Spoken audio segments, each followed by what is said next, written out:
Good evening, everyone, and welcome back to Snowblood. There's no more bounding here, it's just Snowblood. I hope you all are having a wonderful evening. Thank you for joining us. As always, I have my compatriot and bestie here with me to read the Snowblood. Neptune, would you like to say hi? Hello, I'm Neptune. I'm the guy that helps make the snow bloods bound. Whoa, you are the guy? Well, one of the guys. Our teams consists of multiple guys. This is fair. I was trying to do a reference to the Breaking Bad seasons 3 through 5 remix, which I you am the guy. you are the guy being the guy. I have a guy, and now I still do. You are the guy.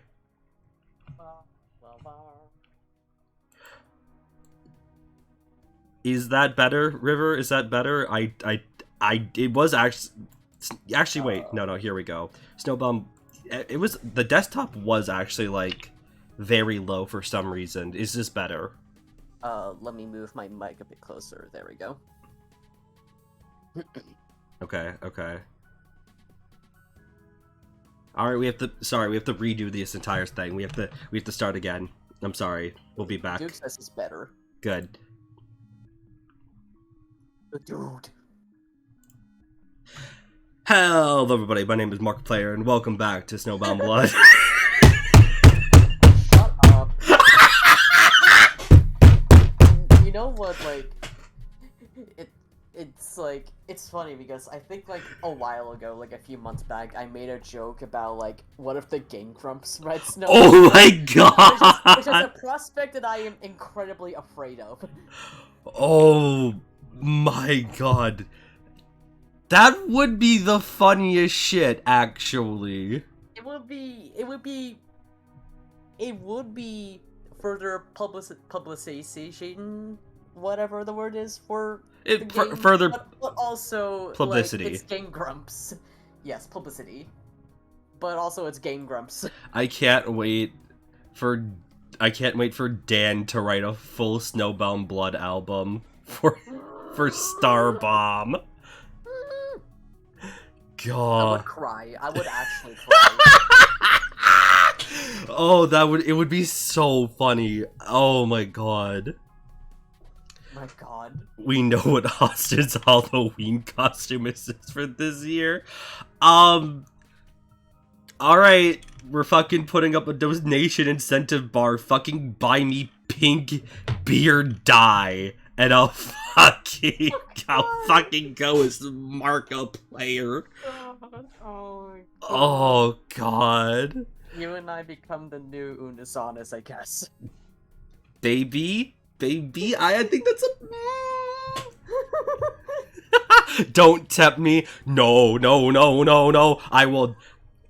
Please don't turn me into Markiplier. Please. You're turning to Markiplier by the minute. No!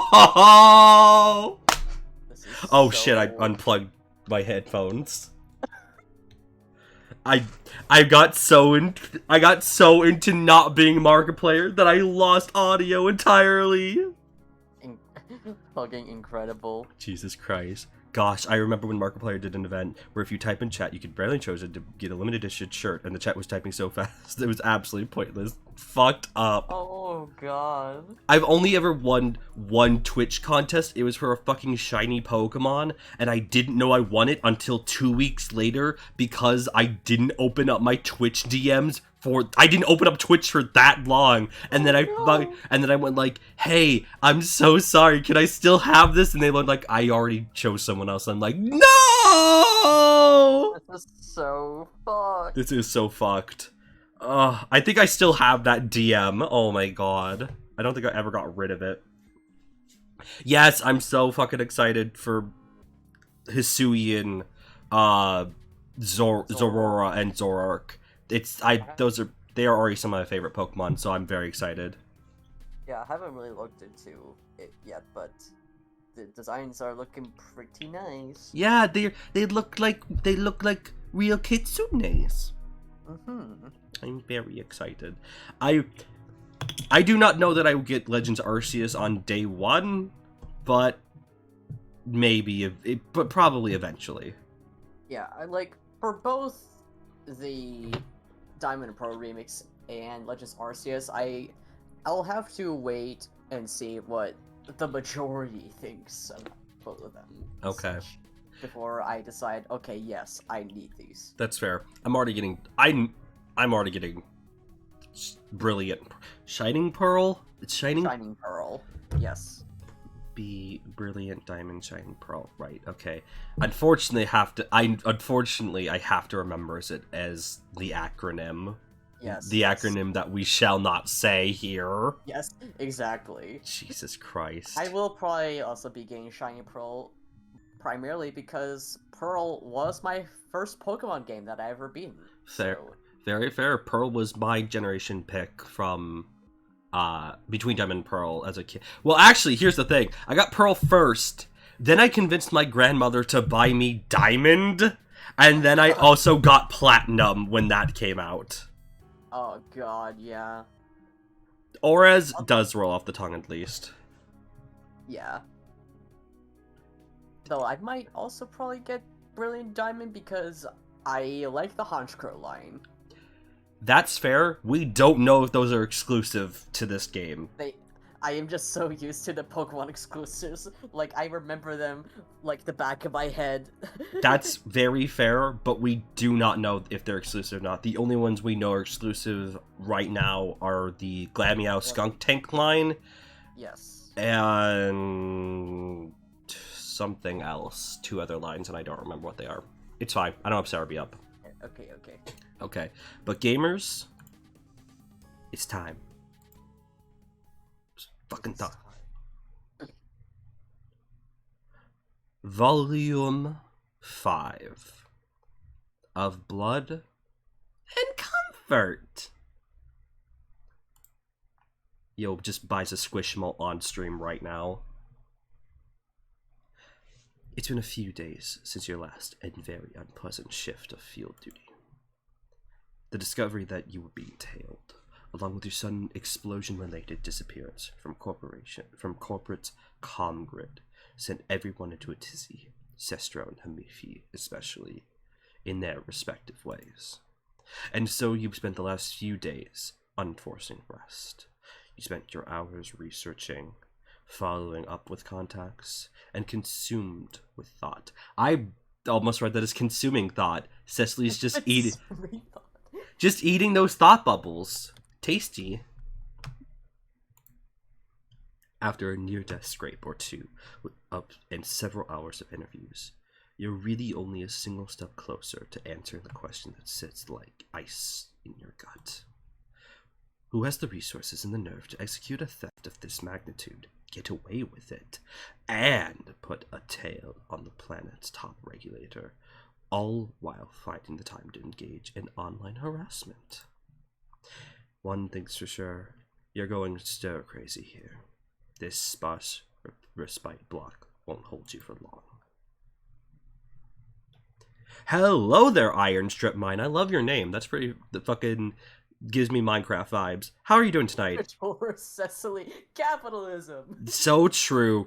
Oh fuck. What's the monster? What's the monster Homestuck AU? Heinous Stuck. Heinous error, but for Cecily only. It's just Cecily is the only one changed. God. Wait. Cecily. Yes. But in the pose of the Onceler with dollar sunglasses. Oh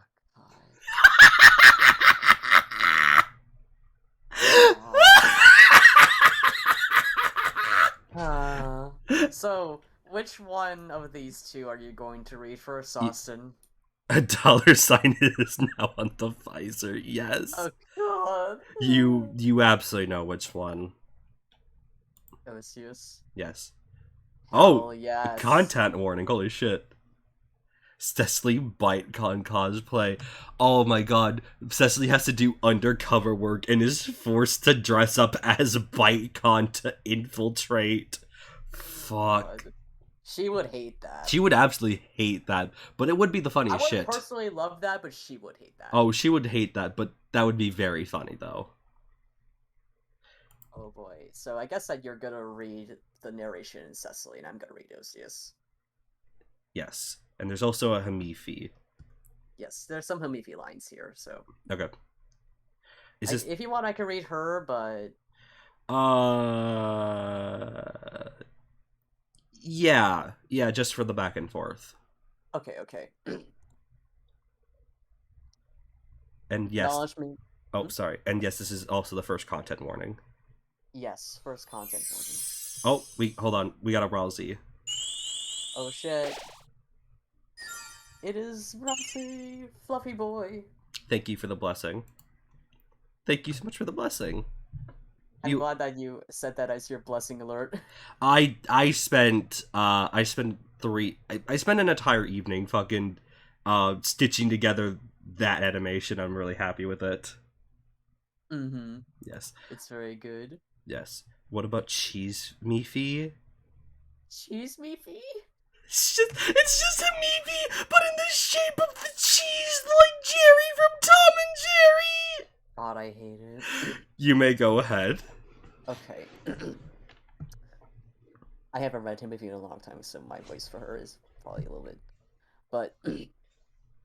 Knowledge may be a burden, but ignorance always comes at the cost of character. And I tire of being ignorant, Cecily. Ooh! Mm-hmm. Yo, I love this design. Does she have a hickey? Yes. I am completely serious. That's so funny. Holy shit. Well, that's something the two of you have in common. You don't voice that thought, of course. The last thing you need right now is to further prod the irritable, impatient bird of prey that's standing in front of you. There's nothing stopping you from indulging in a spot of snappy commentary in the privacy of your mind, however, which is what you're doing at present. It helps with the stress. Somewhat. You've been summoned back to a certain conference room by a certain superior in order to discuss a certain case. With all of the certainty going around, you would have hope said case would be going far more smoothly. The scene before you is all too familiar. Just being here strikes you as a sense of deja vu, down to the underlying tension and permeating the atmosphere. If anything, said tension is even more pronounced than it was before. An expected development, really, considering the pragmatic, methodical dispositions of the individuals involved. It's hard not to let the lack of concrete results get under one's skin, when one is either Cecily Iopara or Hamifi Hetrix. You take a deep breath, letting it out in a short... I understand your frustrations, Miss... I just pronounced this, Jesus Christ. Hecrix. Crix. What is it? I said Hecrix. I pronounced it like Hecrix, Okay, yeah. Hecrix. I understand your frustrations, Miss Hextrix. The investigation has been progressing slower than I'd like it to as well. I can say with certainty, however, that I'm starting to see a larger pattern forming. Furthermore, I have eliminated several potential suspects thus far, and there are many leads to follow. And as the elaborate indirect attempts at my life and newly established surveillance in the form of a less than discreet girl or anything to go by, I say this points to my being on the right track. Hamifi narrows her eyes. The tapping of her pen on the clipboard is a metronome of sorts, a steady auditorial accompaniment you narrow in on as she considers your words. You use this lull in the conversation to take her appearance more carefully. And now that you think about it, this change from a regular business casual look is rather conspicuous. Conspicuous. That is conspicuous. Oh my god. I'm gonna lose my mind here. Why does Secily have the wow, brand new low for me monologue every time she meets Hamifi? Because she knows Hamifi is better than her. 100%. Complete unbased theory, Hamifi is the one stalking you. I don't think that's the case. No. It is as far as we are aware up to this point, it is a green blood talking to us, but I don't think it's Hamifi. These silks and linens are way too elaborate for your usual meetings. You can't really tell from this angle, but you're sure the back of her new hairdo is striking as the front. She's always had a good idea for aesthetics. You'd like to think you taught her a thing or two about it. Knowing Hamifi, though, she wouldn't be particularly receptive to this idea.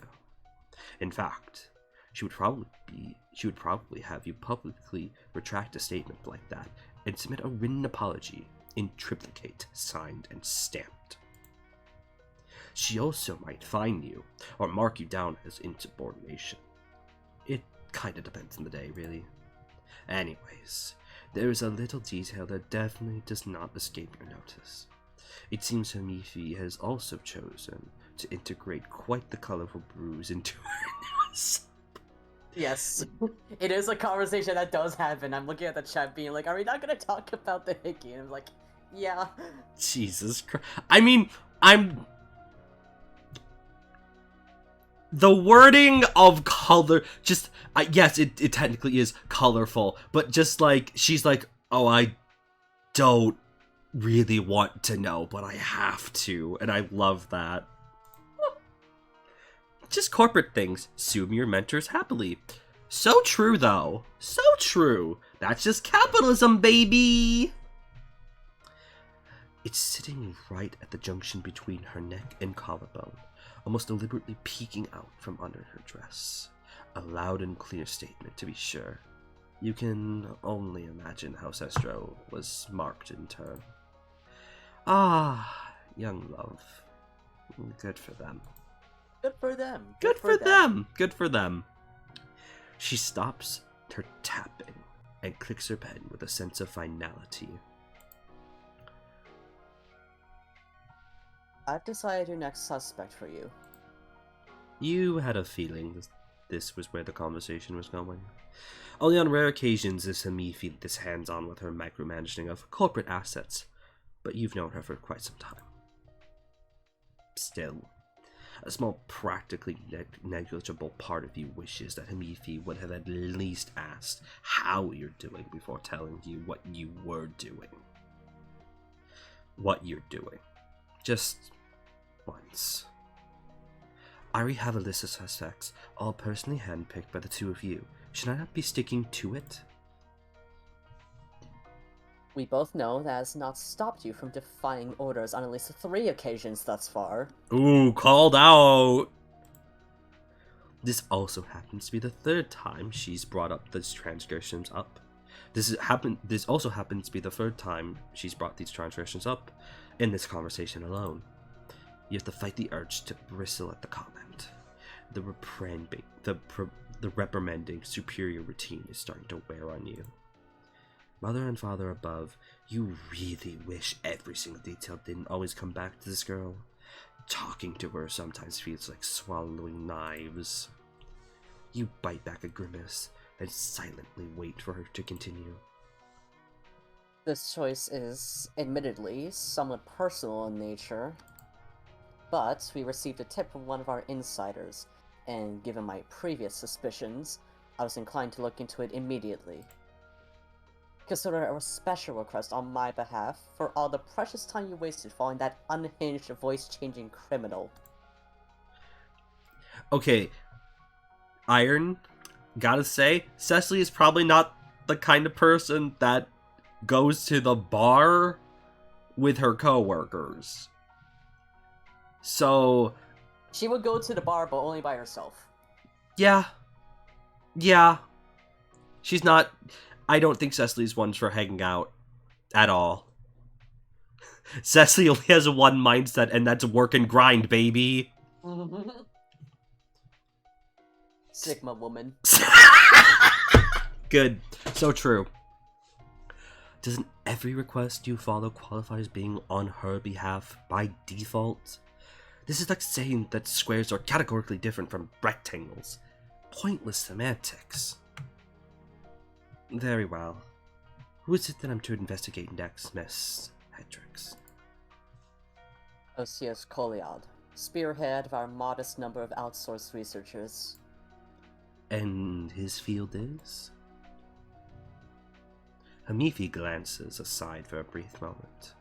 You can practically hear her clench her teeth behind her pursed lips. Hematology. Oh? I thought that area study was largely obsolete nowadays. Your assessment evidently doesn't match his. Her voice drops low, bitter. You don't really understand where this animosity is coming from. His results are unprecedented. This world hasn't seen anything like it before. And this is a bad thing. It's an abhorrently suspicious thing. So is her sudden change in attitude. Is there anything else that drew your attention to him, besides the subject of his research? The man is a workaholic, to an extreme degree. There's no record of him engaging in recreational activities or using his various granted credits for anything besides bare necessities. Everything he accrues ends up being funneled back into his research, with the exception of high refurbishment and expansion. He is also notably cagey about technical descriptions during his check-ins, preferring physical demonstration. His exact methods remain unclear. Yes, River, those are chess notations. They literally follow Cecily. Cecily in her mind is, trying to get checkmate every single conversation that she has, because it's about skill, and I'm not gonna say it's all a game to her. It's not all a game to her, but it's very much following the dance of trying to win. She's simply just she's trying to just get simply put, Cecily's trying to get a epic victory #1 royale. Yeah, she's about to get down. She will not crack one open with the boys. I don't think that she will. Wait, Cecily technically deliberately going after someone as a suspect on the justification that he's suspicious and I don't like the way he does things? Yep. Yes. Or at least how Himifi does. That's what Himifi's thinking. Yes. And to be fair, at this point in the comic, we do note that there is animosity between them. So, this is not out of character for Himifi. I'm gonna turn your spine upside down for that comic! Fucked up. I kinda need that spine. Damn. Alright, I'm just spineless now. Damn, this is so sucks. This is so sucks. Fucked up and evil. She narrows her eyes, looking particularly disgruntled. Hard to reason with is an understatement. You'll grant it to her. The reclusive attitude and the frugality would raise a few eyebrows. She seems to be taking it almost personally, though, which still strikes you as odd. What else can you tell me about him? His specific study is built around the extension of life and revitalization. He has consistently pressed on that front, especially among my jade-blooded kin. Oh, you see where this is going. He's impeding on territory that Himifi would rather leave untouched. Jade-bloods form a rather unique Repetonian subculture in your experience. Unusual, especially in your current day and age, where a fairly homogeneous planet-wide cultural lifestyle is shared across the mass. Only rivaled by the remaining sea dwellers in terms of scarcity, Jades are special in their cultivated ties to one another, bound together by shared knowledge in a manner that borders on familial, Ordinarily, this concept is only tossed around in relation to the mythical, or, if you're especially lucky and happen to stumble upon it, the inherited. It's a personal thing, what these still particular ties mean to each individual. Still, it's something that your species as a whole is aware of. Academia hates this local blood, man! Technically, it's capitalism hates this local blood, man. I almost just said, what does Occeus count as a Florida man? I don't think so. No, I don't think he does. Murret would, though. Murret would count as a Florida man. Yes. Jesus Christ. I have to be honest, this is lost on me. What part is? I'm not sure I understand what part is lost on you. I think, River, is this your first time tuning in for the Snowbound Blood streams? I don't think it is, but maybe. Also, I mean, if it is your first time, I would recommend watching the VODs, because Volume 3's VOD did go up last week. I mean, capitalism likes his results. Capitalist academia doesn't. True. Yeah, okay, you got me there. You suppose you can see where she's coming from. The facilitation of life and its myriad intricacies have been passed down from countless generations among her caste. Okay, River typed out, so I'm gonna answer these one by one. So, J-Bloods are rare because they are pretty much the only ones responsible for Reptilian reduplication, which is basically how the race reproduces now, because the mother grubs are extinct, so they have to rely on cloning basically to pass down their genes and such and survive. They are not able to revive the dead, but they're very familiar with the concept of reproduction and, in a sense, bringing about life, and they're pretty much the ones responsible for making Repton survive at all, which is why Hemifia is very suspicious of Occeus trying to achieve untethered immortality, as it were. Hot damn. Yeah, so so to her it's very personal, and also it's just like, it feels like a threat to basically the J-Blood's entire purpose.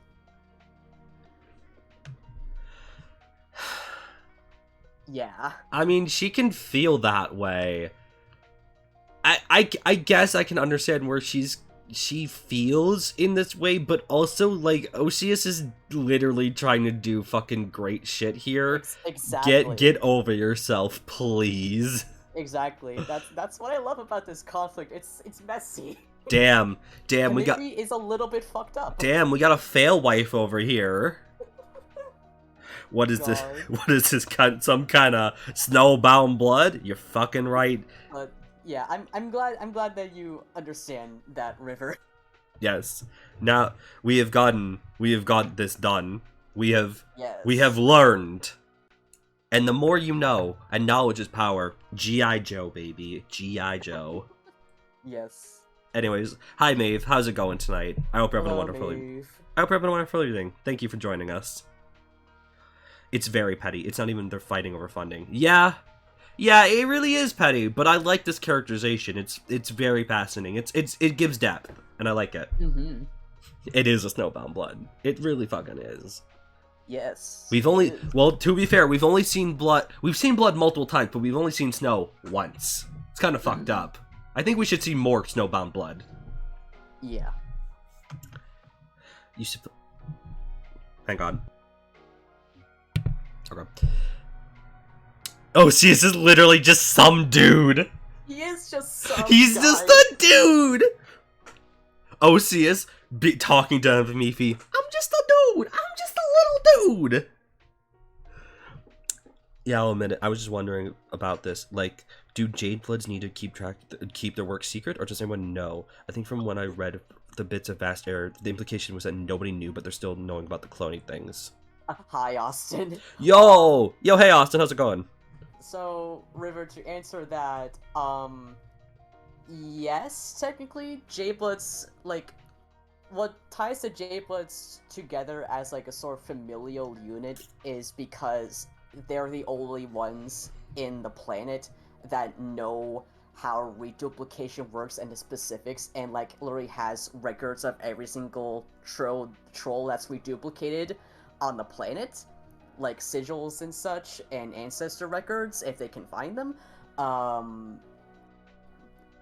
Everyone knows that reduplication is a thing that exists, but they don't know the specifics. Only J-Bloods do.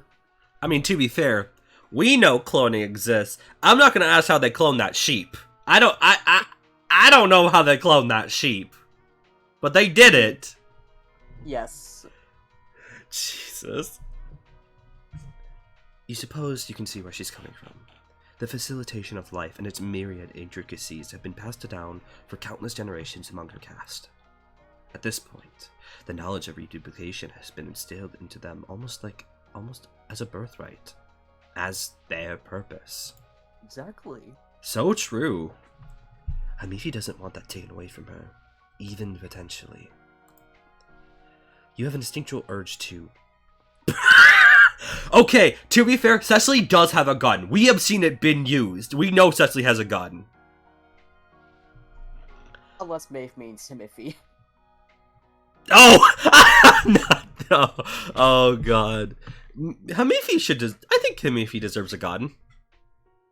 Do we actually know what Hamifi's weapon is? Yes, but that's later. That's fair. Other Austin, can you give her a gun if they want, I guess? Jesus Christ. Hey, actually, since it's mentioned, record and clone Lucite to have a shorter split lifespans. Do clone trolls have those too? Jesus Christ. I think they all have shorter lifespans, but are all around the same length. Since, you know, they're cloned and not like born from like the mother grub, since those are extinct. So you'll get that answer later in this volume, actually. Oh, okay. Yes. Fair enough. By the way, River, no. I actually know how they cloned that sheep. I actually genuinely appreciate the explanation. I know how they cloned that sheep. I was just doing that for jokes. Mm-hmm. But yes, let's go. Yeah, let's fucking go. You have an instinctual urge to prod. Maybe digging a little bit deeper into this would be prudent. You feel it may be clouding her judgment. You decide against it. The last thing you need right now is to further try her patience and have her question your intentions. But you do stow the idea away for later.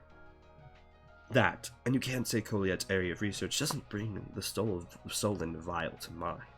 The connections to revitalization alone make this doctor a prime suspect. There is a reason for suspicion here, even if it's under unfair pretenses. Himifi clears her throat. Well, are you just going to stand there and ponder, or shall I invite you to act? Oh, he's so impatient, this one. There's a lot going into this. Consider it while you move. We've updated your files with this location. You're going to want to leave quickly. You're about to do just that, but you catch something in her expression. It feels like she still has some more she wants to say. The longer you stand in the same place, the more likely the parasites are to bite you. Yo! Hello there, Ezreal. How's it going tonight? I hope you're having a wonderful evening. Thank you for joining us. What's happening? Did they clone the sheep with a gun? I think there was technically a gun involved. Did the cloning happen? They did cloning on... I hate did they do surgery on a grape? It's my least favorite meme of all time. I hate it so much. It's not fun. It's just the same joke. Jesus Christ. You've been playing League? Hell yeah. Hell yeah. Yeah. I hope you're enjoying You're that. gaming. We are gamers here. Grape surgery is a copy pasta. That's a meme. Copy pastas are memes. Yeah. They might manage to manage multi-shot to multiply shot, unfortunately. So true, pensive. She holds your gaze, waiting for you to comment. You raise an eyebrow. Was that a joke? I'm trying my hardest to keep my good mood. You scoff, taking the banter for what it is. An unspoken peace offering between the two of you. Give the air my regards, and have a pleasant time on your outing. Oh, hey! That's a real... I love that sprite. Finally. It's a good smile. Evil Himifi be like, smiles. Mm. Her gaze briefly flits downwards, towards her clipboard, and you catch the barest ghost of a smile on her lips. Noted. With a quick flash of color, you're left alone in the room. In another, you leave it empty. Yes, we are on the Occeus route, baby. It's mad scientist time. Himifi loves her compact square husband. Exactly. Sestro cube, Sestro cube, Sestro cube. Cube that just is Oh god. No, but seriously, whatever Himifi smiles, it feels like she's going to kill me. No. I disagree. I disagree entirely, like, actually. Like, genuinely, that was a genuine smile from Himifi, and that's our first smile from her ever. Alright, Sestro Ball OC, baby. Let's fucking do it, Sestro Ball OC! Stop! God. The plains that stand before you are a desolate, dismal sight. Colossal bones of long-dead creatures litter the landscape, the only points of interest amid the cracked, jagged edges that make up the scenery. That, and a lonely hive that stands a few expanses away. Collect all Bolo Seas and I'll grant you one wish! Yo! The air is cold here. A dreary fog permeates the area, curling around everything it touches, almost as if it's alive. Wispy, ghostly tendrils circling what little fauna manages to survive in this place. In the distance, you hear the faint howl of a black-blooded Lucis. It is a lonely sound, a desperate call for a bond it will probably never find. Not out here. All round you, everything seems to whisper a single word. Death. No one will ever come out this far into the undead wasteland. At least, not without a damn good reason. You are well aware of yours. And you will not be leaving before you find what it is exactly this Coliad fellow has been keeping so close to his chest. On that note, it's a high time you got an actual move on. You start making your way down the slope towards the Skull Titan graveyard. Haven't been on a VESB stream for a minute, forgot how good Austin ValantWynn's last name's narration is. Thank you. Thank you. It is pretty good, yes. I appreciate it. What the fuck? The terrain here is way too uneven for your tires, and so the bike had to be left behind. You bid it a solemn and silent farewell as you hop over a particularly large crack in the ground.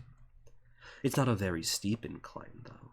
Any difficulty in the descent is more due to the graveyard's inhabitants than any sort of downslope. Maybe difficulty is overstating it.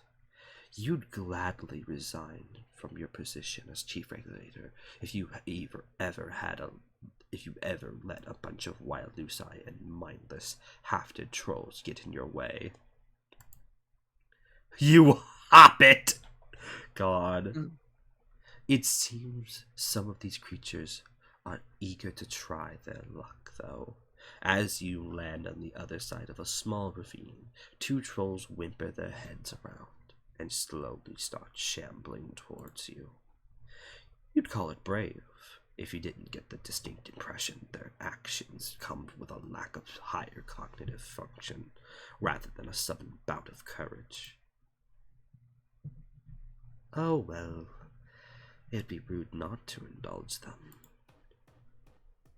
Oh, fight music, let's fucking go! Let's go! Let's fucking go! The ensuing fight, by a loose definition of the word, is quick and straightforward. The undead closest to you, now in striking distance, lunges in your direction. You're strafing to the right, and you dodge with ease. A swift advance to get in better position. Your blade through its neck, and it's over. The body slumps in on itself after a couple seconds with a final wet gurgle. You turn around to face your second opponent. Like the first troll, it tries to grab at you with its clumsy, loudly telegraphed movements. And like the first troll, you finish it off in a matter of seconds. Sidestep to the left. Use the opening to circle around it. Run Proserpina through its chest. Dead. Or rather, dead for a second time, you guess. Double dead? Now, that sounds really fucking stupid. You pull your blade out of the corpse with a grunt, and it dislodges itself with a squirt of dark teal blood. Ugh. You're gonna have to give it a thorough wash later. Just as you sheathe it, you hear a very unpleasant squelching noise. Your eyes snap towards the sound. You have the distinct feeling you're about to extremely not like this. The carcass at your feet lies completely motionless. Motionless, except for the arithmetic, repetitive strain you are able to make out on the back of its skull. Almost is trying to... Before you finish your thought, the skin bursts open with a sickening pop, and the bits of rotten flesh and brain matter explode outwards, and a handful of writhing venom make their way out of the troll's head. Ew! The parasites that inhabit this stretch of land are peculiar creatures. Not very well understood. They were discovered a few decagrades prior, only to start multiplying in droves over the course of the next few sweeps. They tend to stick only to the very specific locations, the graveyard that you find yourself in, for example, which likely stems from an abundance of key components in their main means of reproduction. Corpses. Oh shit, I thought we were allowed to swear on V streams, but the game is so I can. No one says that you can't swear. I don't remember that. I don't. You have always. Everyone's allowed to swear. There's only. I believe there's only 2 swears that Twitch will catch you saying because I don't want you saying them in my chat. That's it. I think you can go ham with everything else. Says Secily, no, I don't like Viking. No, if I did, no, I don't. So true. Secily doing her daily manifestation. I only fight when I'm forced to. I don't do violence without reason. Many people will give me reason for violence today. My blade will be sharp. Let's say, hypothetically, that someone would come after me. I swipe at them. God. Pee-pee? Banned. Banned. River's banned. Don't actually ban River. Don't actually ban River. Please, please, please. I won't. Poo-poo. Poo-poo. This is supposed to be a horror stream, and you're fucking saying pee-pee poo-poo? Yes. Fucked up. Fucked up and evil. All of you. All of you. Fuck me. Jesus Christ. These creatures burrow inside a troll, or looses his body, using it as a walking host until their breeding cycle is complete, at which point they exit, only to find a new vessel and start the whole thing anew. It's all rather gruesome and revolting, and it's happening in front of you right now. Your face contorts into a grimace at the disgusting display. That is absolutely appalling. You hate this place. Yo, that was your cat? Yo, your cat's a fan of ValantWynn, baby. Let's fucking go. Go. Don't think it, don't say it, don't think it, don't say it. Christ. Oh my god. Uh-oh, stinky. Uh-oh, poopy. God. There's a modicum? Modicum, thank you. Banned. What did I miss? Nothing has happened. There's a modicum of satisfaction in squashing the insects under your heel, though.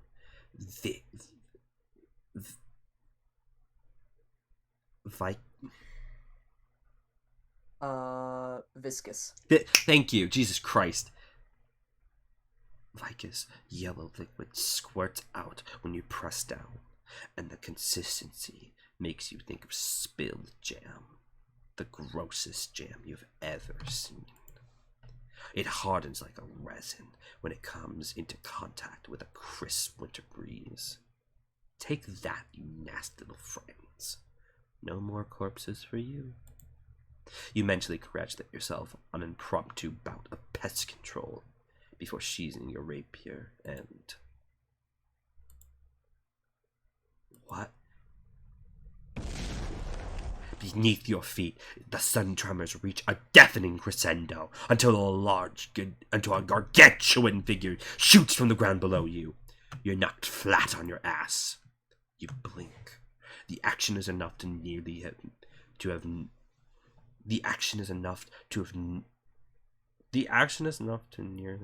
you miss. Okay. The action is enough to nearly have you miss the cavernous, gaping maw of an oilworm as it claims your 2 kills for itself in an enthusiasm befitting a 6-star full-course meal. Wait. Is it navy-blooded?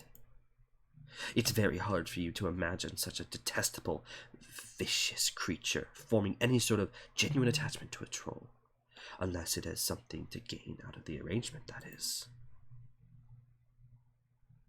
Bones for worms. Yo, bone worm. Worm for bones. Funny little bone worm. Delicious, delicious bone worm. Someday I gaze upon Canon SBB and then look at my E-Fashion Secily fashion sprite. Oh god, E-Girl Secily scares me. Oh god. Natural Luci often require their bonds to be symbiotic in some manner. A far cry from the instinctual caretakers leading the domesticated, artificially reduplicated corporate Luci tend to exhibit. Oh, worm? Oh, worm? Oh, worm? Oh, worm?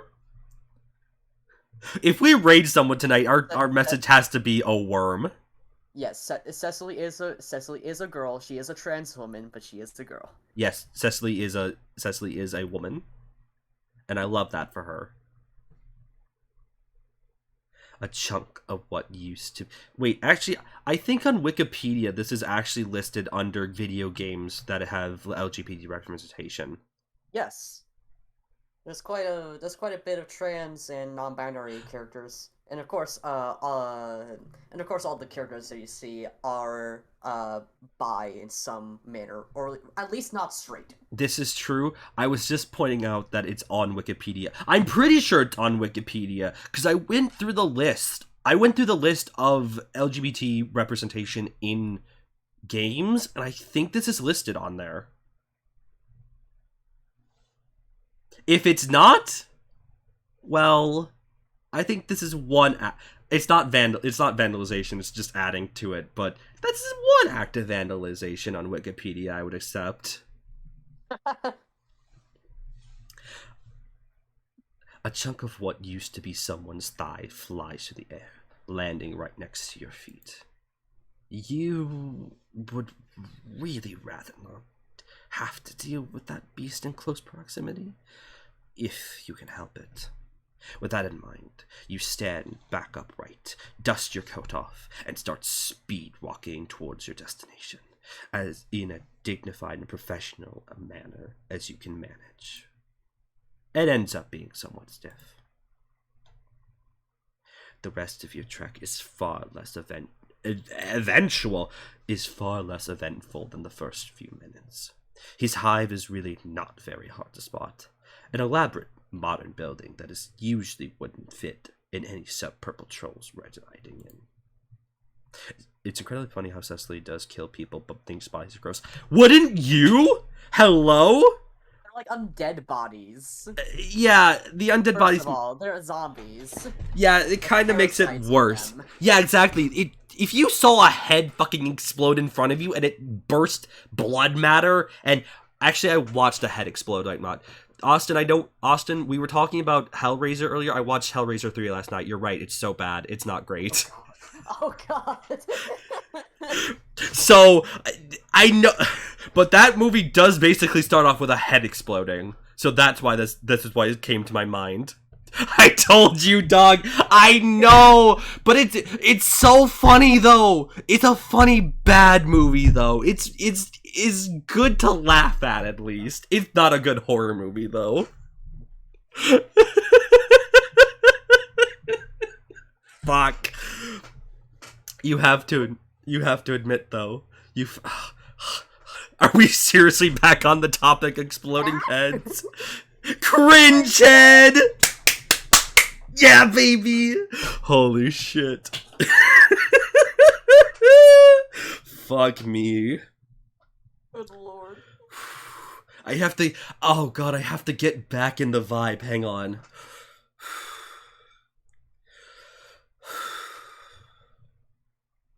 Okay. You have to admit, though, you find the placement of it a tad questionable. Personally, you would not have built your house smack dab in the middle of the monster's long since brittle ribcage, right in the spot where a heart should be. You guess it would make a statement of sorts? Oh well. To each their own. A few minutes later, you find yourself standing in front of an excessively large set of double doors. You see no way to properly knock on the entry slabs. No gaudy rings, no bells, no whistles. Not even a communications box or standard PA system. You almost take offense to it. Really, any non-modest living space that's worth its salt should have at least one of those. It sends a very apathetic message to any hypothetical guests otherwise. This man is committed to his science. Do you think he wants people over? This man has a wife and that's it. Nothing fucking else. And also, to be fair, he does live in the middle of a fucking graveyard. Yeah, Secily, I don't know what the fuck you're talking about. Secily, what the fuck are you talking about? Secily, what the fuck are you talking about? Before you can consider whether it's wise to loiter in the middle of one of those most uninhabitable places the mass has to offer, the doors begin to clunk and creak. Yo! It takes a moment, but you spot the silhouette of what you assume is your man. No! Secily! No, this is not your man! Damn! Occeus is a fucking manlet! Fuck. He's still wreathed in shadow when you greet him. Hello, Mr. Doc. Hello, Dr. Coliad. My name is Secily Iopa. Grah! A rotund, hunchback creature stitched together like a well-worn tapestry greets you at the threshold. Somehow, you get the impression that he's equally... Give Rogie a gun! Give Rogie a gun! Yo, we should give Rogie a gun! Yo, when is the Deacon Reconstruction store gonna have Rogie plushies? Oh my god, I would fucking kill for... I would actually buy that day one. That's not a joke. I would... By the way, Deacon Reconstruction merch now available. Please go buy it. Please. This is not a sponsored stream. Sponsor. Today's video is sponsored by Decon Reconstruction. Reconstruction. God. A rotund, hunchback creature stitched together like a well-worn tapestry greets you at the threshold. Somehow, you get the impression that it's trying to communicate the feeling of equal greetings to you. It fixes you with a hollow, yet oddly earnest stare.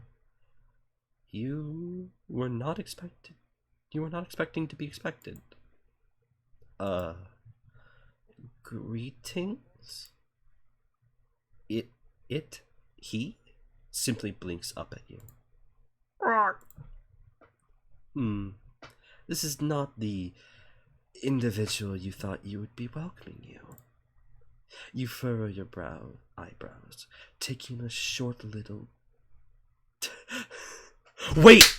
Today is National Throw Short People Day. I can throw Rogi. Oh my god.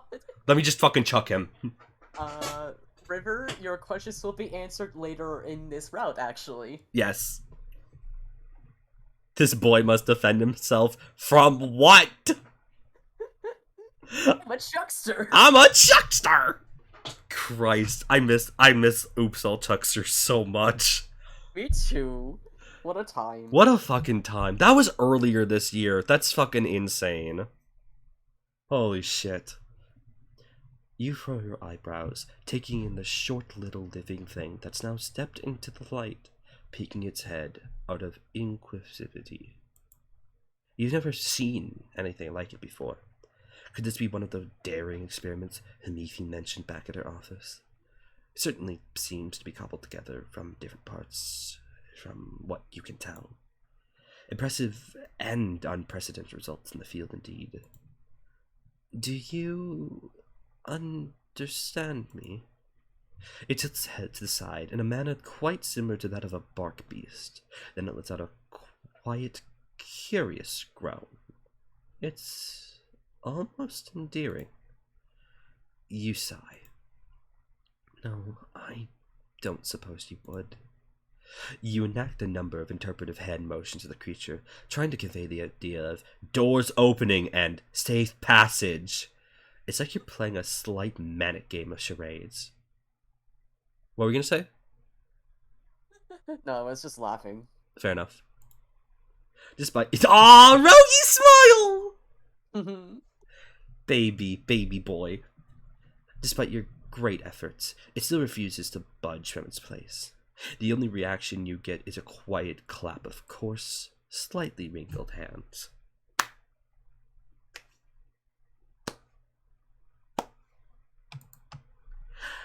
And more indistinct vocalizations. Speaking of which, guttural gurglings echo across the landscape, steadily getting louder. The imminent company will soon be impossible to ignore. You glance at the critter. It looks back at you with its beady, innocent eyes. Rogi looks at Secily. Secily looks back at Rogi. Rogi looks back at Secily. Oh, damn it all. You can't just bring yourself to shove it out of the way.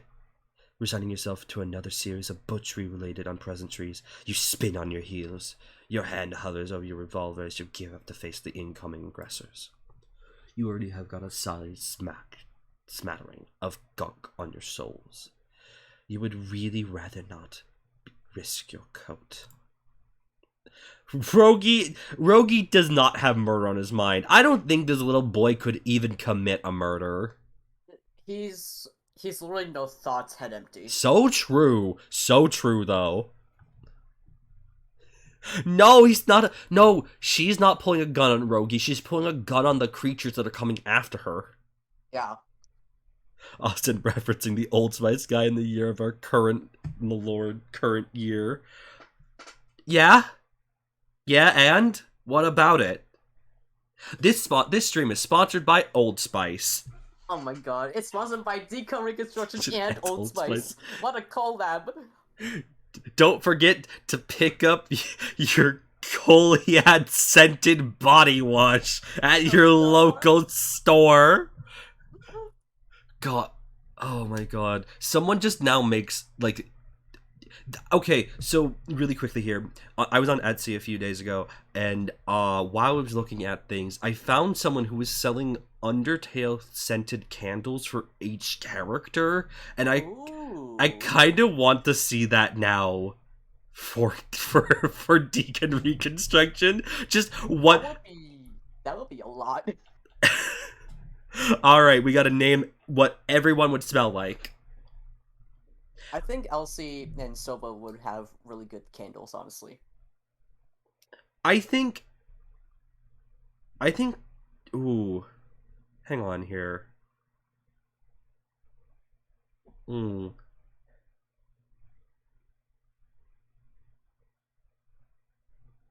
I have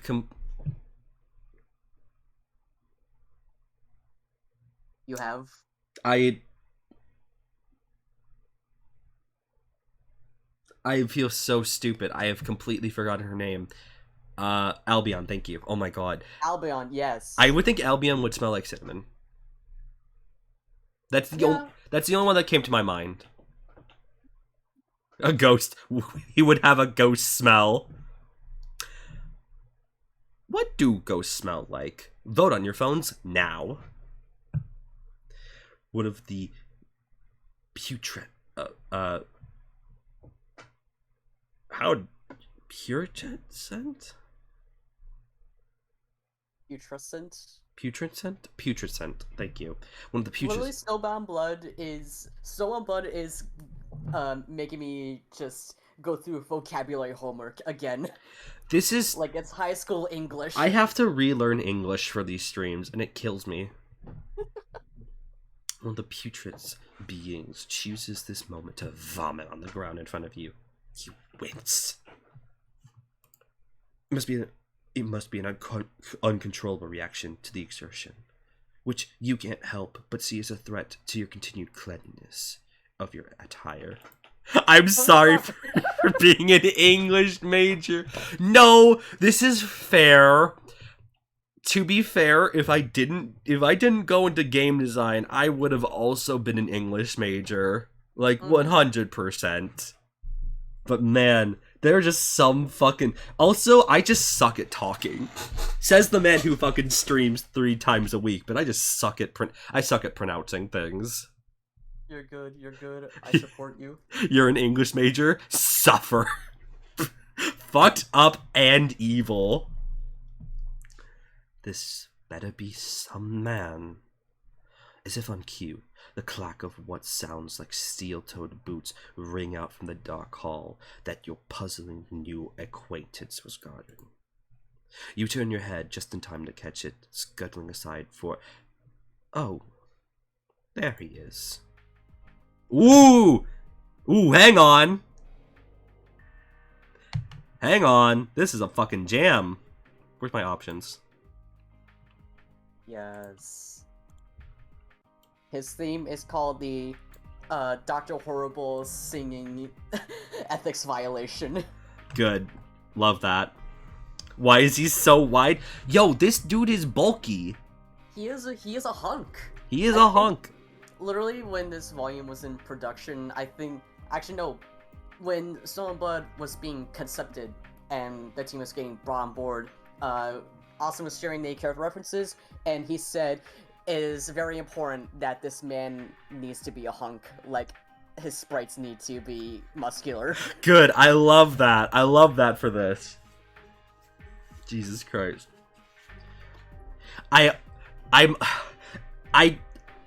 This is stupid. After I read this, I honestly expected there to be Occeus, but he moves over to the right, and then the Danganronpa 2 intro for every character would show up, and it'd be Occeus Coliad. I don't know why. God, I have Imagine if Snowbound Blood did do that. I think that would be very funny, actually. That'd be a great fucking bit.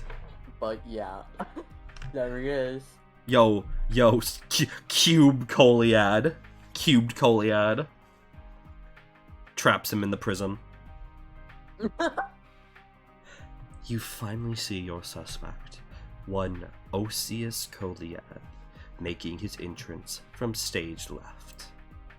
You're fairly certain this is not a repeat of the previous identity mishap. Okay, let me just drink my soda.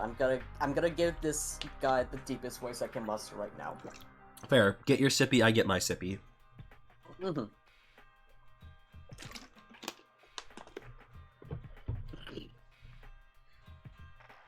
You excuse me for the wait, miss. Oh dear. With the effortless calm that comes with the practice, he advances towards the nearest cluster of trolls, and he plunges his boot directly into one of their midsections. The mover not only rockets the troll's entrails out through the rotten back, but also sends all of the nearby reanimated corpses tumbling down with it. Hell, he just played fucking bowling with his fucking corpses. No, he straight up, he fucking, like, played kickball with them. A familiar tremble wraps you. Seconds later, you become intimately reacquainted with the gluttonous jaws of the ooh-worm as it bursts through the dirt to swallow all three of the cadavers whole. Sweet Old Mother, you really hate that thing. You may also feel ever so slightly terrified of it. Yo, oh, worm? The encounter barely phases him. There is the briefest pause before he turns back to you, with what you can only describe as an unperturbed expression. Apologies for once again, Monsieur Para. That was quite the unnecessary spectacle. He scrapes his boots in the ground, getting some of the undead gunk off his soles. At least your shoes match. Perhaps we should continue this inside. Won't you please come in? Gladly so. I do want to say my first thought reading this shoe bit was, they got same drip? Same drip. Same drip, baby. Oh god. I honestly have no clue why, but I'm getting Yu Yu Hakusho vibes from Occeus. I've never seen that. Me neither. So I don't know. I don't even know it's on his kin onion. I don't know it's on Occeus's kin onion. But maybe. All I know is that Dr. Freeze is his core. Yu Yu Hakusho. Thank you. Yu Yu Hakusho. Christ. I know what it is. Austin. Fair. I mean, I know what it is. I've just never seen it. I'm a weeb, but I'm not a weeb enough to know what it is. It's an early anime. It's an early anime. You're led into his hive at last. You peer around at the various bits of machinery and cables with some amount of curiosity. There's a loud creaking as Coliad's assistant closes the door behind you. It scurries off to his side and peeks at you from behind the torso as the three of you make your way down the hall. You fight the urge to give it a little wave before turning your attention back to your target. Oh, it was 90s animated? Oh, my bad. I know it's a classic. I guess that's what I should say. You were expecting me. Amivia and I are in regular communication, and she was gracious enough to notify me of your arrival. Standard procedure for contractors. Ah, of course. Standard procedure. Her reputation for being by the book does lend a certain veneer of credibility to this blatant spying. Still wonder he never figured anything was out of the ordinary. She tends to have a lighter touch. Maybe you should be writing her up for such an obvious ploy. He takes a closer look at him. He takes a look. Yo, Occeus looks at Occeus. You take a closer look at him. The stiff set of his shoulders, the slight crease of his mouth. It's subtle, but he seems rather nervous. Twitchy. Perhaps it's time to start applying some pressure. You don't seem particularly thrilled about my being here. I don't get many visitors. He glances to the side, readjusting his arm behind his back. The rubber gloves creak with the motion. And it would be incorrect to claim that this typically sounds me. You can certainly relate to the sentiment, if that's all there is to it. Sometimes the best company you can have is your own. The moment passes, and once again, he schools his features into a cool, focused neutrality. Looking at him now, one would be surprised if a single muscle in his set jaw, as much as twitched. Yeah, you get it now, Maeve? You got it? Mm-hmm. Yes. Also, for this background, if you look to the very left, you can see Beta Monokuma. Oh my god! Yes, I do! Oh my god, that's so funny! Austin was the one who requested that he be there. Fucking incredible. Thanks, Austin. Holy shit. To the very left, it's kind of hard to see, but it's like the bottom poster. I believe my mouse is on screen.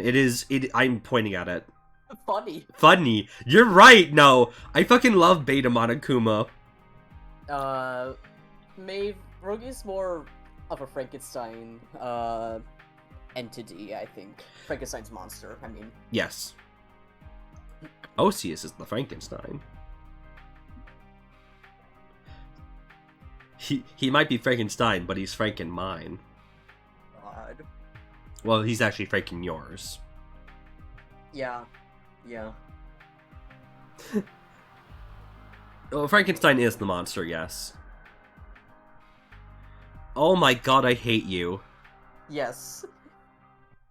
I can't believe I didn't catch that. Oh my fucking god. You didn't? I didn't know. I just thought Rogi was a funny name. No, it's Igor backwards. God damn it. I got fucking trolled. Although Rogi's name does have an actual like acronym put into it.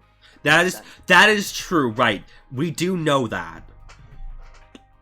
Oh my fucking god. I'm gonna lose my shit.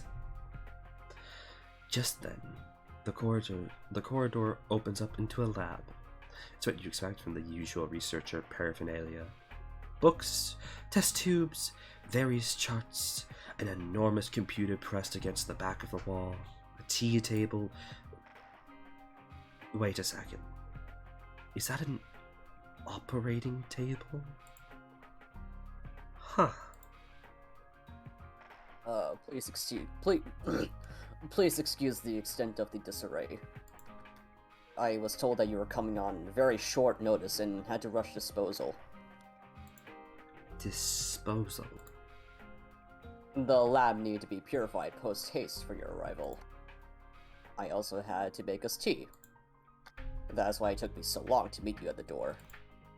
He was making tea? You really did not have to go out of your way to do this for me.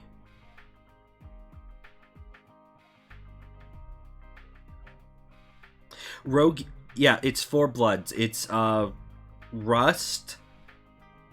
Ochre, which is yellow. Ochre. Green and indigo, I believe. Yes. Nonsense. It is common courtesy. It really isn't? Not when one chooses to pursue a career like yours. The effort is quaint. And you appreciate it, even if it's not one of the most hygienic of choices. You're not usually received so hospitably when you drop by for hive calls. You also don't have the chromometer to tell him you don't really care for tea. Warm milk mixed with the usual sugary fruits and cocoa powder just doesn't sit right with you, mainly due to the grit. You're very picky about texture. Make yourself as comfortable as possible. I recommend the cream biscuits. Yo, I want biscuits. I want biscuits now. My assistant Rogi prepared them. But they are also fresh. Oh, Sid, he does have a name. Of course. He lays a hand on one of Rogi's shoulders. You must always title your proudest achievements. The eye thing is the quirk, yes. Yes. You suppose you really can't argue with a logic like that. Finding yourself trapped by the expectation of good manners, you sit down at the makeshift table and tentatively take a bite out of one of the pastries under Rogi's expert watch. It's sweet. Extremely, overly so, to the point where you feel like you just slurped caramelized syrup straight out of the finished cigarette. Still, you give him a nod of approval. He claps excitedly. A long silence falls over your lab. Over the lab. This day must be getting to you, because your mind drifts. You imagine yourself lying on this table, not as an investigator, but a victim awaiting an autopsy. It's a silly thought, but you dismiss it quickly. Oh, you can even see which parts he came from, his originals. Yeah, I do like that. That is actually very nice. I almost just said, but like, could you imagine if our skin was colored red? And technically kind of is. Yeah. A little fucked up. Every moment with Rogi on screen makes my smile bigger. So true. I love Rogi. I love Rogi so much. In all fairness, being in Coliad's company is much more comfortable than you anticipated. You feel that if he were a coroner, he would be at the very least take due consideration with your dead body. You suddenly need the pressuring need to break the silence. Your contracting has a rather unique set of circumstances attached to it. There's not really anyone doing work like yours outside the Jade Blood practitioners. And even then, I would say you seem to fit rather snugly into your own personal category. You must be laborious. I prefer to think of it as necessary more than anything. He's still not sitting with you, just standing next to Rogi, vacantly staring at a spot on the wall. The goggles make it a bit challenging to puzzle out what he's thinking, honestly. I love that he told Secily to sit down at the seat, and Cecily's like, okay, are you sitting down as well? And he's just like, no. The only thing that you can tell is that he's nervous, gloved fingers anxiously pulling at one another behind his back. He looks like he wants to say something, but can't find the proper words to start with. The entire situation is much different than what you were expecting, based on their conversation with Amifi. Leagues apart, actually. You went in fully prepared to be met with resistance. Perhaps immediately run into something sinister. At the very least, you were ready to deal with a stiff, uncooperative recluse with a chip on his shoulder. But instead, in front of you, there is an anxious, overweight man. More of a boy to you, really, who has made you tea before opening the door, and his assistant prepare you biscuits. You'd go as far to say that he's entirely unaware of his present circumstances. And you're loath to imply this, but maybe Amifi was a little hasty in her assumption. Still, you're not willing to let first impressions lead you astray. Not again. You're here for a reason, and you will conduct your investigation. You perhaps some casual conversation will lead down the right path, if there's one to be followed. That's, you'd like to have a better profile in Coliad. You decided to inquire about Rogi. You've been quite curious about this creation of his. Rogi seems to have a certain level of autonomous thought, along with base emotions and spontaneous reactions to stimuli. Very developed motor skills, too. I wonder if that's what got him on the corporate payroll in the first place. I've been led to believe that your indictment into corporate fold was under rather unique circumstances. Might I ask what you did to win the representative's favor? Rogi here definitely seems to be worthy of attention. Actually, he came about a distant while later.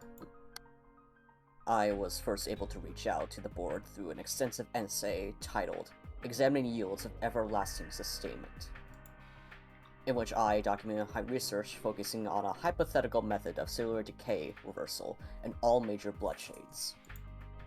The concept of prolonged sustainment of life in the face of entropy, and the methods in which it could further grow society at large. Huh. This is all rather philosophical in nature. From the result that you've seen of his research so far, you were expecting something more along the lines of hard science and applied biology. It is a very broad and ambitious proposition that I am happy they decide to listen to. I was always worried others would find my ideas to be unrealistic. Luckily, I was able to prove myself with my serums. Even if any subsequent subjects I used to test my hypothesis on turned out to be less than savory in the end. Well, that's a rather harsh thing to say about him, don't you think? Rogi sounds aggravated. Yes, I know, I'm trying to defend you. Guess you're actually holding a conversation with her now. I believe he is trying to say that's not who I am referring to. Rogi was a personal project co-created by myself and my associate as an experiment in adaptability and personality. He pats Rogi on the head, fondly. Which ended up being quite successful, I think. So you're saying he's not the norm when it comes to your test subjects? He is rather unique in that he lacks the usual disposition found in the others. Upon revitalization, most of them are sent into a frenzy. I assume it is the trauma of being forcibly brought back from wherever it is they have been lost to. I don't know that river. Is it Elsie? Is it Elsie? It's not Elsie, actually, although Elsie's blood was used to bring him to life. Laven was the one who stitched Rogi's parts together. Oh, yeah, okay, that makes sense. He's a taxidermist. Yes. Okay. So he and Occeus are business partners in that sense. Okay, I love that. You find the matter of the fact.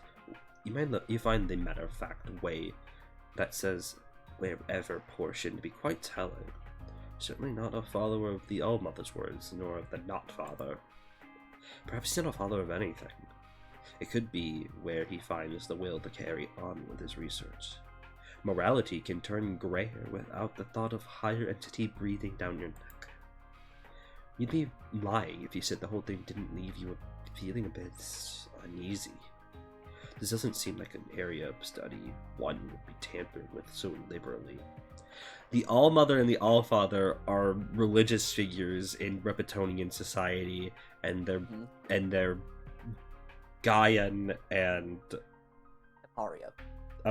Caparia, thank you, respectively. Yeah, Caparia's the All-Mother, who is basically the personification and representation of existence, while Gaian is the representation of reality. It's not life or death, it's existence in reality. Mm-hmm.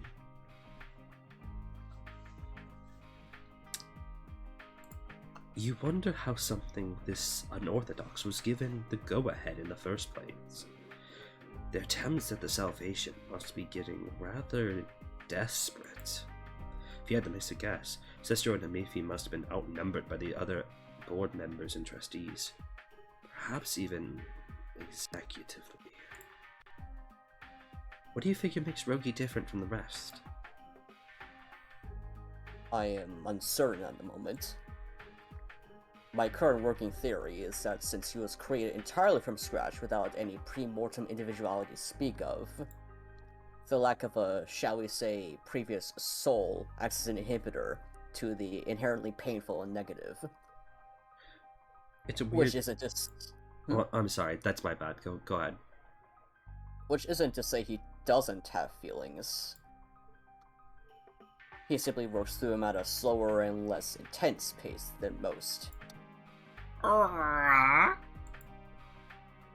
It's a weird thing that I still don't get the whole idea even after being caught up yet with the series of events that happened in the most VE update. I hope it clicks for you eventually. I guess that's all I can say about it, because I'm not caught up. This is why I'm doing this. Mm. Sounds like you have a good grasp on the situation then, Doctor. Coliad looks away from you, flushing. He seems weakened by the statement. Did I say something wrong? No. It's just... Well, I haven't had the pleasure of being called Doctor directly very often. You suddenly feel very old. You decided to inquire about the supercomputer. You recognize the exact model in his possession. It's corporate grade, and very similar to the ones used to modify DNA strains at the reduplication labs. Maybe he needs this for his work because the raw processing power still seems like an oddly specific piece of equipment just to have lying around. Is that your workstation? Oh, no, it isn't. I sadly do not have the time to utilize the device as planned. It has been modified from its original state in order to better monitor certain parameters. Well, these computers do excel at running large amounts of data at a time. What kind of information are you recording? Audible musings of the potentially extranatural with the objective of establishing contact. Oh shit, not this again. What is it with these suspects lately? You really should not be messing with this kind of crap. It never ends well. You know it from experience now. There's no need to be alarmed by the potential liabilities of such an idea. The process proves to be more draining than anything. I have never once heard anything besides a droning noise. It is very annoying, actually. Once it worms its way into your head, it does not tend to leave. The sound may be persistent, but at this point I am not nearly as much. He doesn't mean either. That's it's neither. That's a whole thing. Think extra-dimensional. Yeah, there we go. Still, that's a treacherous field to be playing in. What practical use does all this data even have? He shrugs his shoulders, seemingly at a loss. I cannot say with certainty that the statistics have not answered my most pressing questions thus far. The entire project is no more than a pipe dream at this point. One which I have no real way to execute in the long term. Something's still not quite right with you, though. You decide to prod further. Well, let us speak strictly in hypotheticals, then. Thanks, Austin. I refuse to make anything that's franchise simple. Good. Love that. Love that. What do you wish you could get out of this? He seems to take a deep dive inside his thoughts before pulling out the right words, offering them to you bluntly, almost as a dare. Yo, Occeus has a brain blast! Untethered immortality. That's bold, and starting to ring closer to what you came here to find. You view that as something to aspire to? I view it as a potentially necessary thing. But as I said, it is highly probable to never happen on a wide scale. No one has the means to execute such an idea. You could say he has an exploding head! So true. God. This isn't exactly true, depending on who has that filter on him, or what Coliad himself could do with such an object. He'd be able to bring all of his aspirations to fruition. All of that, without a hint of involvement from corporate. Hell, he could even rivaling it. If the exploding head thing is actually starting to make you uncomfortable, then like that's totally understandable. That's fair. We will avoid talking about it. You think you understand just why Hamifi had her eyes trained on him? This is leading you right back down the prime suspect line of thinking you were starting to doubt you'd need that. And it all sounds incredibly dangerous to you regardless. You can only hope Dr. Coliad keeps his senses and no longer meddles with the forces he cannot control. You decide to inquire about his goggles. You can't avoid the rather unusual set of eyewear that Coliad has on. Its shape resembles that of a common ashen symbol, although you imagine that's coincidental. The thought that he had been using it to protect himself from fluids and chemicals comes to mind, but from what he's told you, all he did before you got here was taking care of basic disposal and made tea. Such a distinctive shape can't be used for no reason forever. Can it? Perhaps if you're nice enough, he will let you in on a self-evident secret. There's no need to be so guarded around me, Dr. Coliad. Pardon? Normally you would prefer to instill a degree of intimidation to the people you walk to.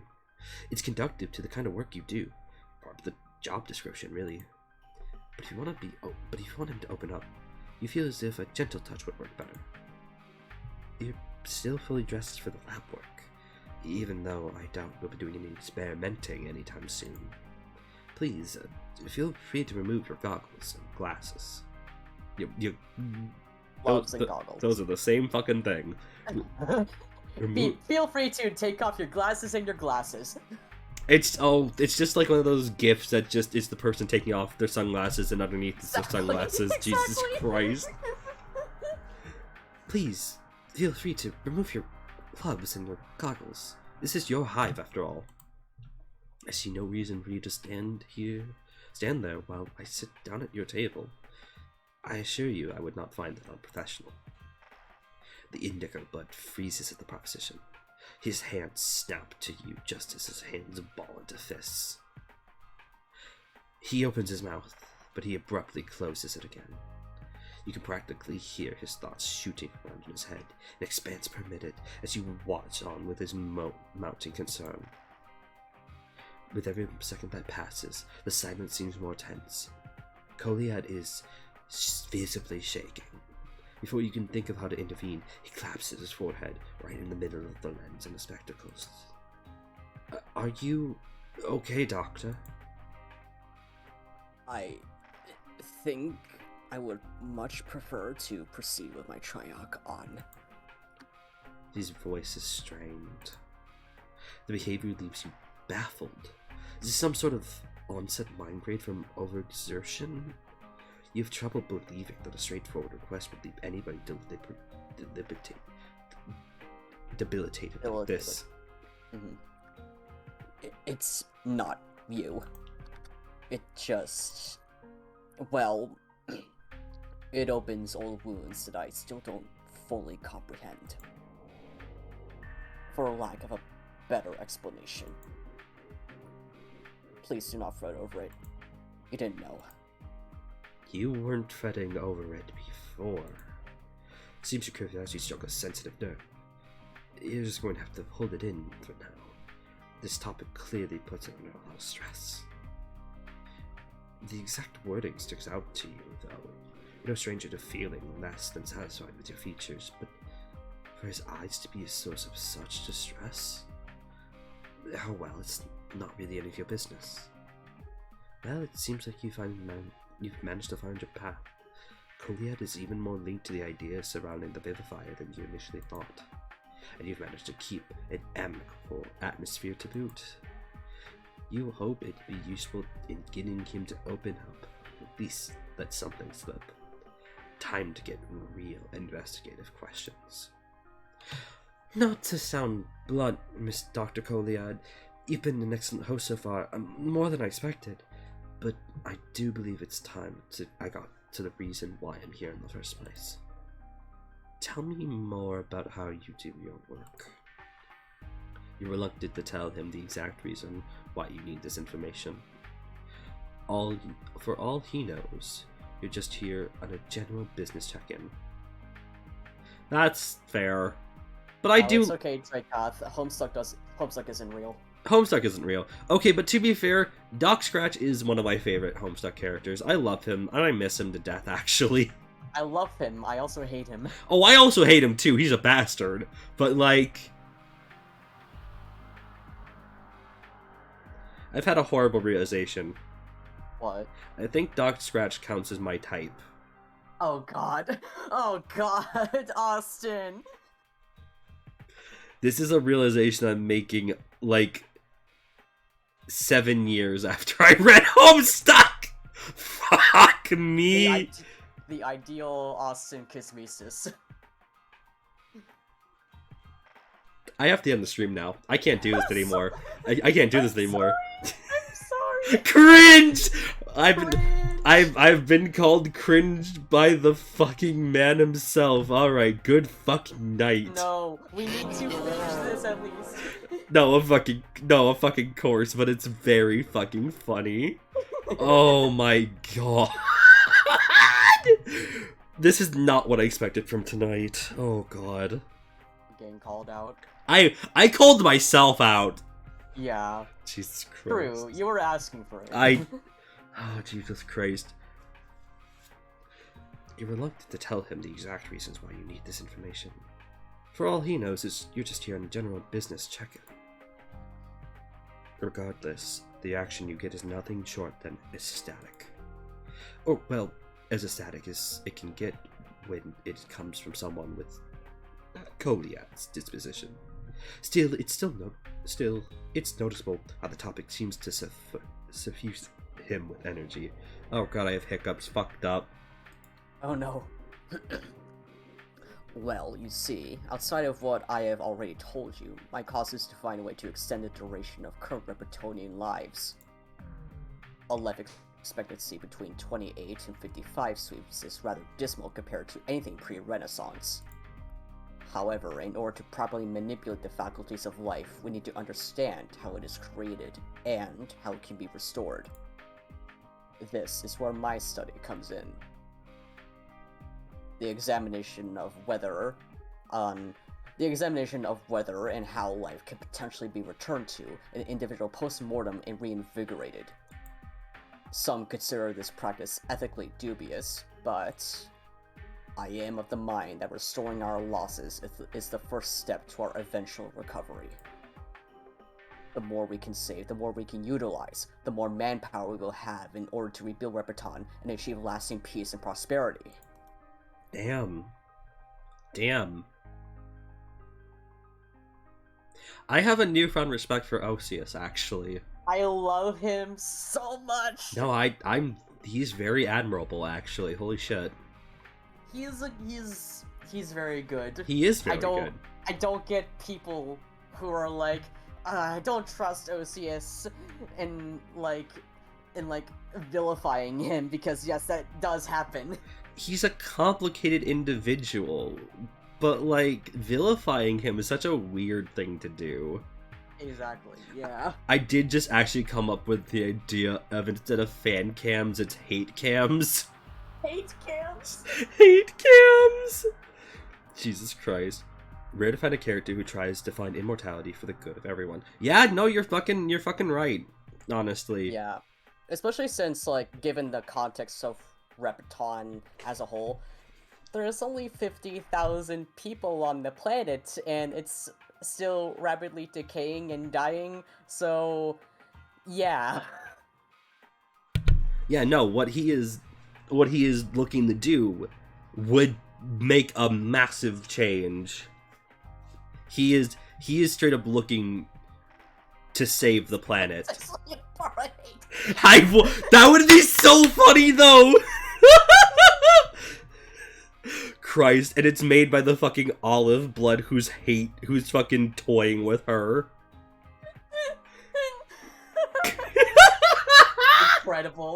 Incredible. God. Your eyes have glazed over. A pregnant pause settles over the room as you both stare at each other. You think he's expecting you to say something, but you struggle to formulate a response. Your expression does all the legwork. He clears his throat, a light blue flush peeking out from under his goggles. It's not that you're bored exactly, it's just you asked for a demonstration, not an entire sweep's worth of theoretical ramblings to fill your head worth.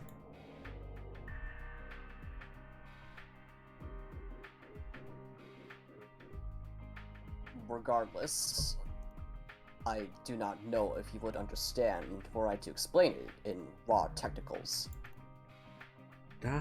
This somehow doesn't sound condescending coming from him.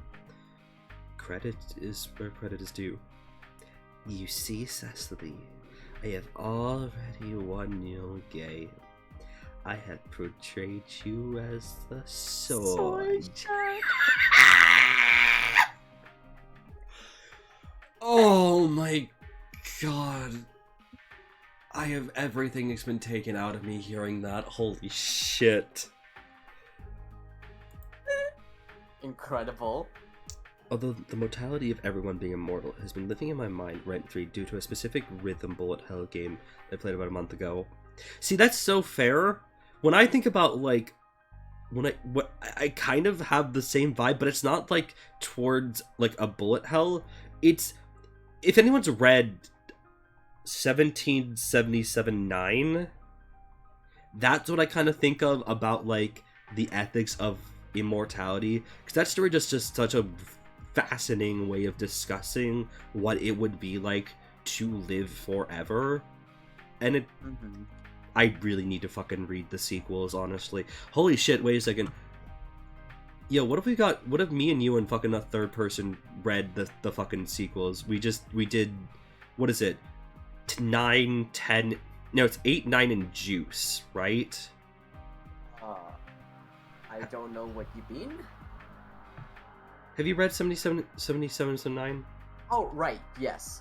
I have read that. Yes. The first one. I have not read any of the sequels or anything. I have not read the sequels either. I read the first chapter of the sequels, but, like, I kind of think doing a dub of that is kind of a fun idea. That would be pretty fun, honestly. It would be very depressing, but... It would be kind of depressing, but I mean, it's like BoJack Horseman. It's like, it's funny as fuck, but also, like, it will make you feel a depression.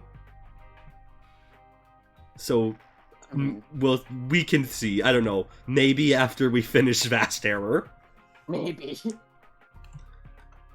What would you propose we do then? I'd still like to get a better idea of your results. I'd still like to get a better idea of the results your process yields. Well, I currently find myself with no usable cadavers, nor a way to stitch one together. I would need to refer to my associate for that, and it will take much too long. Fuck it, Laven route right after. Oh, that would be pretty sick. A Laven route would be pretty fucking funny. Also, implying you will finish Fast Error. Help. You produce... Fast Error never ends. You produce updates so fast, I can't actually keep up with them in streams. God. The only option I could see being viable would be to go outside and obtain one for a live demonstration. It would need to be a fresh pick in order for it to work, though. Recently infected as to not allow for heavy rot or extraneous trauma. Odd? You didn't think he'd be so eager to share his work, from what Himifi relayed to you. Also, by the way, it's worth saying that he did just fucking feed 3 cadavers to the fucking worm. True. Could you really have been off the mark with this assignment? Perhaps any connections between his research and your missing file are merely coincidences. Should have pressed her on the topic. Those two have the habit of clouding your judgment. That sounds agreeable. Excellent. We shall leave and return post-haste. Now, to be clear, this is for... Oh, do not worry. We will try our very hardest to not leave you waiting for too long.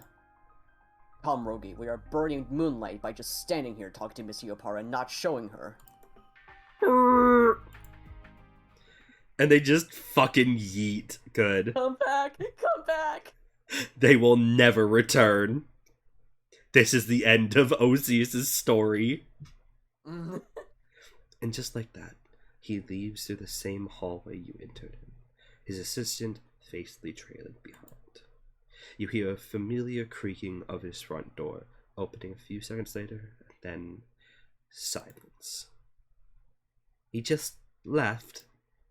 I mean, if he did say he preferred physical demonstrations, but this is almost comical. You barely had a moment to process what was happening. You wouldn't have been able to stop him even if you wanted to. Play 1 billion by 10 billion Minesweeper? Hello? Hello? That's scary. Oh my god. Well, Secily doesn't have her visor anymore.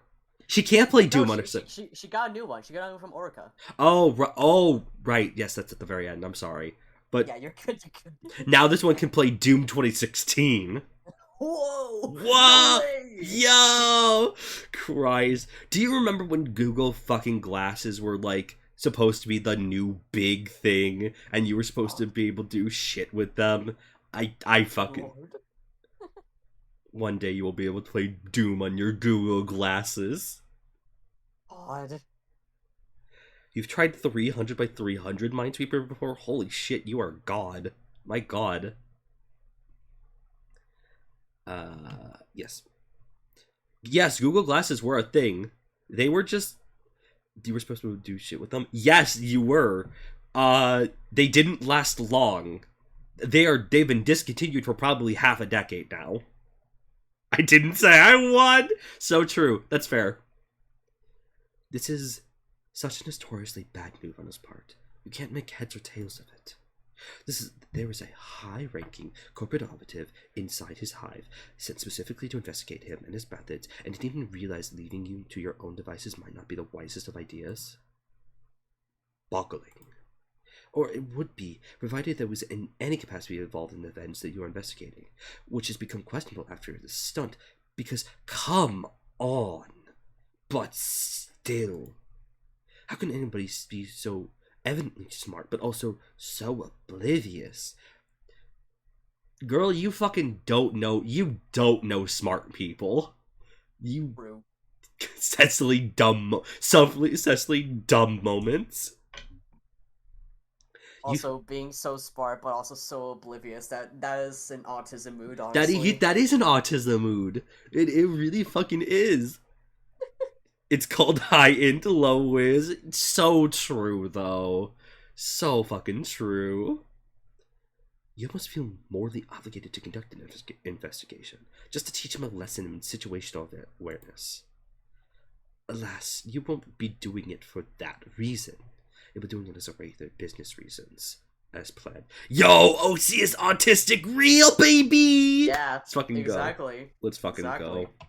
I love that. I love that for him. Occeus' special interest is fucking Frankensteining things. I love that.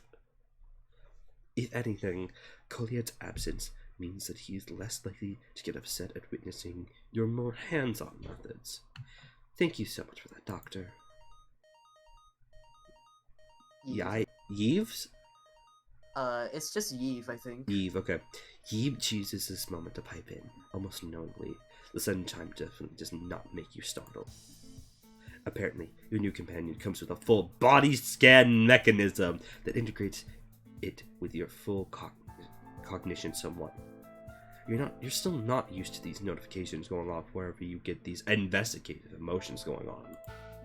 Orca may be dangerously brilliant engineer and a friend, but you found out the hard way that streamlining interface systems is not exactly her forte. A good portion of her 2-night study period was spent just figuring out how to even work the gadget. Oh, your 2-night study. You've lost count of how many widgets you've had to remove for the ease of access. Yo, I love that Cecily boomer moment! True. Christ. Recently, All you want is to be able to record your increments without a complete record of your emotional vital signs, relayed through your emoticons, or emojis, or stickers, or whatever! You were saying, time to get to work. I don't know how long it will take for him to attain assessment. From what you've seen, he is more than capable of handling himself, and there's a lot of undead roaming the graveyard. You can only search what you deem conductive to the investigation proper. No dallying. Might as well go with the most laborious option first. All these cabins are just begging to be rifled through. You pick the closest one to you to start, which is a dresser by the massive computer. You take a cursory glance at the books sitting on top of it, various schematics and other scientific resources. The spoils of your actual search are similarly disappointing. Flasks, tubes, extra pairs of gloves, scalpels. Nothing out of the ordinary here. Eventually, you just left the big cupboard at the end of the room. You're not expecting much at this point. Everything you've seen has been innocuous enough so far. But you're nothing if not thorough. You pull the double doors open and do a quick inventory of its contents. Cleaning tools, mostly. Just as you're about to close them back up, a bottle rolls out from underneath the towels, landing on the ground with a thump. You furrow your eyebrows, picking it up and examining the label. It's liquid dye? Yo!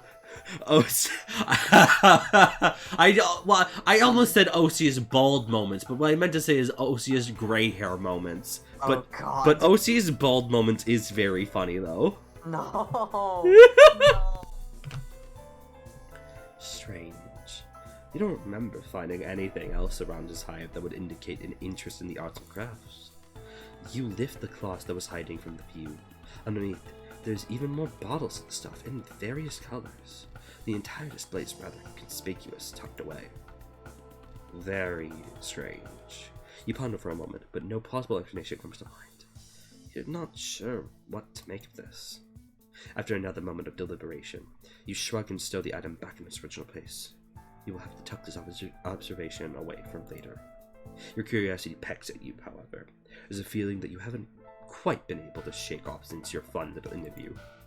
If what Coliad said is about true, if what Coliad said about searching for untethered immortality is true, then there is something there must be something about it on his computer.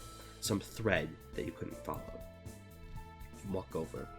You fiddle with the keys and knobs for several seconds before you somehow stumble onto the power button. What you find shocks you. Absolutely nothing. Incredible.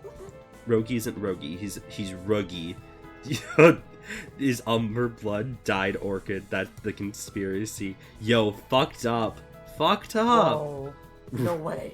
Rogi and Rugi, which is real. Find out on this episode of Snowbound Blood Z.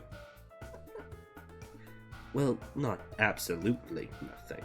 You search through the direct files and various inventories, but you only find old notes and musings that aren't exactly intelligible. Something about a transmuted Occeus cerebri pops up, but whatever he's discussing seems out of focus, beyond rational thought. A test file, perhaps? Some sort of primitive joke, though it doesn't strike you as the type for the random bouts of humor. You try to search for any kind of software, modified or otherwise, that he'd be using to make contact with outside forces he spoke of, but you still find nothing. The entire machine is practically wiped clean. He doesn't even have custom wallpaper. Oh my god, he just has the default. He has the default green hills of Windows. God. Green Hill Windows, my favorite zone in Sonic. Yes, so true. You do notice he has Scorp, though, the only application currently running. This is a bit of a gamble. Perhaps there's something to be found amid his discussions with his so-called associates. You decide to take the chance. It seems all of Coliad's Scorp calls have been from Hamifi. Not much of interest there. You start scrolling through his recent conversation logs and contest lists, only to find them practically Baron. When you investigate the right part, his conversations were frequent, friendly, colorful. Coliad, on the hand, seems almost never to message anyone. Sanguine allegory, witches of no contact. Demerge quantify, over 2 blinks of silence. Playful decadence, no contact at all. Aw, fucked up. So sad. This is so sucks. Yeah, it's sad. Witness artificer and verbiage facilitated are a little more recent. You leave the former as a work partner he mentioned earlier, whereas the latter seems to be giving him a bit of the cold shoulder. You reach grandiose saturation, who you quickly surmise as one Calder Carrion, somebody you're frankly surprised isn't on your suspect list. Their last message dates sweeps back, almost 2 to be exact. You don't spend much time on them, but you do note just how different they both sound in messages you read. They're practically still children. Secily quickly pulls up Minesweeper or Chess if he's still got the default background. He probably hasn't uninstalled them. God. He owns Steam, and all he has is just Operation. Calder seems raw, like he's on the verge of breaking. You don't feel comfortable reading those specific messages further. The others continue to be less useful until you get to one animated humorist. You stare at the sign next to their chat handle. Isn't this the sigil that Husk and their group painted over the bond walls? The sign of their savior? You can get Operation on Steam? I fucking bet you can get Operation on Steam. Probably, yeah. Like, at this point, I would be very surprised if it didn't exist. Yo, who wants to play the Fortnite-inspired board for Operation on Steam? Oh no. Upon closer inspection, the blood color matches as well. It's the exact same, just to the left of bronze, that makes you think of high fructose corn syrup. This must be your mind playing tricks on you after that concussion. A sigil like this should never have been on record. Not anymore. A person like this should not exist. It is then that your eye catches on another chat handle. X-Ray Oracle. You skip over the name at first, assuming it was simply another shade of olive. But upon further inspection, the hex code lines up almost exactly with the picture of the filter on your dossier. You glance to the left of it. Sweet fucking old mother. The sigil matches. You know they do. Nobody alive on Repeton today is ignorant of this symbol, not with the impact it had on this planet's history. Operation Tango? Is that a fucking war game? Fucking bullshit. This sucks. Fuck war. If you're a Call of Duty clone, fuck you. If you're a Call of Duty, fuck you. This can't be real. The Vivify was never reduplicated. No trace of her was ever found or arguably even existed until your case. You open the chat log. The last communication was a couple of nights ago. You skimmed the conversation. Talk of experiments, promising results, of replenishing the stock, and of love? That last part cannot possibly be genuine. No, it's a cooperative spy game? Oh, okay, alright. By the end of the night, you grip the desk so hard your knuckles have turned white. Pieces of the puzzle start snapping together in your mind as you try to make sense of what you're reading. These symbols you've only seen noted in cheap fiction, among cults searching for someone that gave their lives meaning, in stories passed through the words of mouth that nobody dare claims to be true. You tell yourself that you're dreaming, or that it's just as friends are with trolls with role-played legendary figures as a pastime. You go through every excuse to try to rationalize what this could be other than a case blown wide open. But you don't buy it. You don't buy that a young girl named Elsie Rains doesn't exist, that her blood stored in Coliad's lab isn't hers, that she has nothing to do with the marvels of science that have put him on Corporal's payroll. You don't believe the smokescreen of pleasantries and dyes he tries to disguise us with. Who are these trolls? How do they even how come they even exist? And what does this mean for your case? For you? These are questions you don't have answers to. You don't think Coliad really knows either. None of these blogs seem to suggest he might have orchestrated any of these encounters. It just seems so natural, like he was destined. Maybe you being here was destined as well. You can't risk losing this. You need to back up with this information, something more physical than usual. Time to test one of Yeve's upgraded features. You press a button on your scouter, and Yeve scans the monitor, taking a relevant snapshot. It's safely stored on an allocated folder. I just want a fucking gif now of Secily doing the hacker man thing of just typing on the fucking computer, being like, okay, Yeves, let's fucking do this. Let's get the information. God. With the information secured, you whip your head around, and your eyes immediately land on the single point of focus. The door at the back, which you now know serves as storage. You rush towards it, pushing it open with so much force it slams against the wall and rattles on its hinges. There, by the left wall, 2 cylindrical storage units. You barely pause before storming towards them. When I said Minesweeper, I didn't mean go out of your way to blow up the mine, Secily. So, shut up! Okay, let's focus on this now. Yes. Just as you expected, the door is unlocked. Like everything else has been in its hype so far. It slides open with a hiss, and a blast of cool air hits you square on the face. The tendrils of mist dissipate in front of your eyes, and you feel chill run down your spine. It has nothing to do with the temperature. You stare petrified at the shelves in front of you. Rows upon rows of vials filled with blood. Lime blood, Elsie's blood, the Vivifier's blood. Your right hand grips the handle so hard you can feel your fists shaking.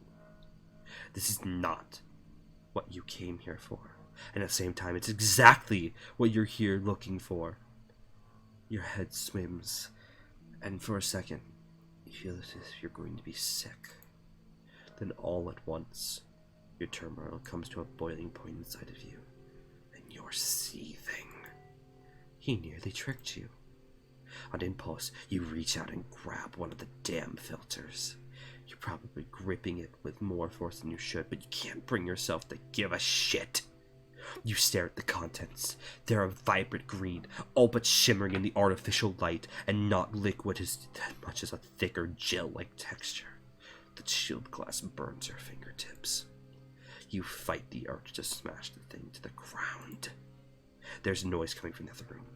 You hear the moans of Rogi, the familiar steel-toed boots of Coliad's boots, and scraping, as like something is being dragged on the floor. Probably the body they intended to use for this very blood on this demonstration. It's Teopara. Where are you? Your voice sounds like a venom, even to your own ears. In here, Coliad. After a brief exchange with Rogi, he steps inside the room. You barely take note of his bloody clothes. You will take me to Elsie Rains. The safety catch of your gun releases with a click. You aim at his chest. Coliad freezes at the threshold and slowly raises his hands up. He speaks up before you have the chance to. How did you find out her name? The words leave your mouth almost as a snarl. You might want to give a little thing called a password, I'll try.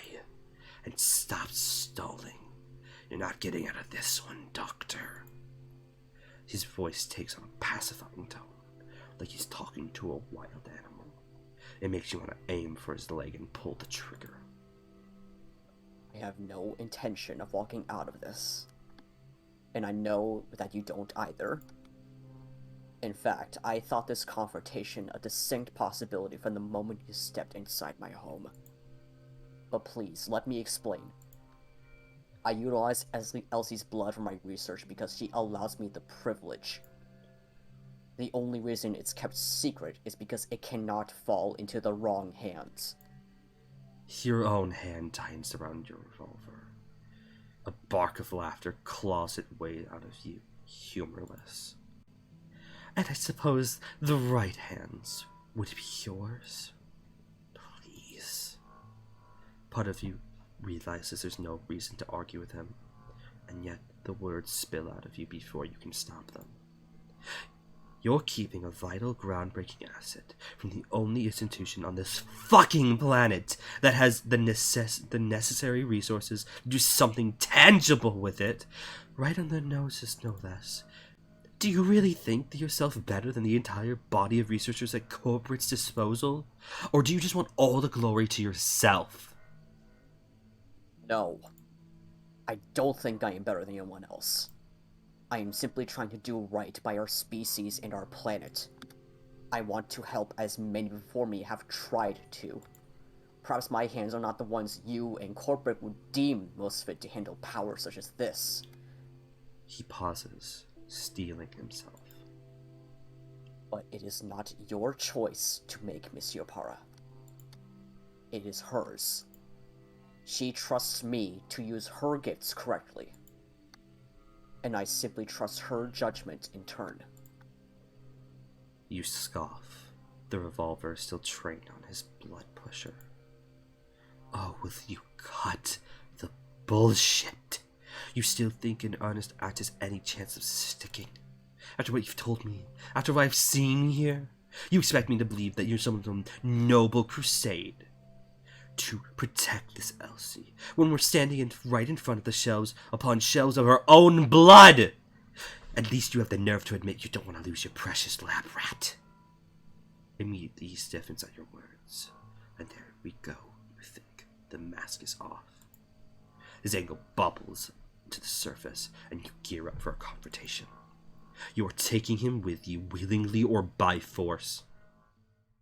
Oh, dare you. How dare you demean her! You know nothing of what she has done for me! She saved me! What? That lab rat you so desperately wish for me to see her as. She is the salvation of this planet and the love of my life! I will not allow corporate to lock her away and treat her as a walking test subject.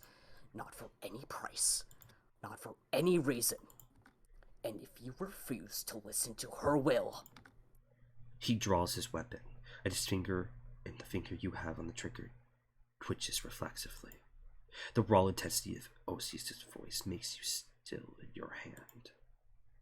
And I will either kill for her, or die for her right to be free. His words echo across the room, bouncing off the walls sharp, and they stick, ringing in your ear, inside your mind. A cold, pale liquid has just washed over your body. The red haze leaves your vision, and in front of you, you see an unsteady, trembling hand pointing a weapon in your direction.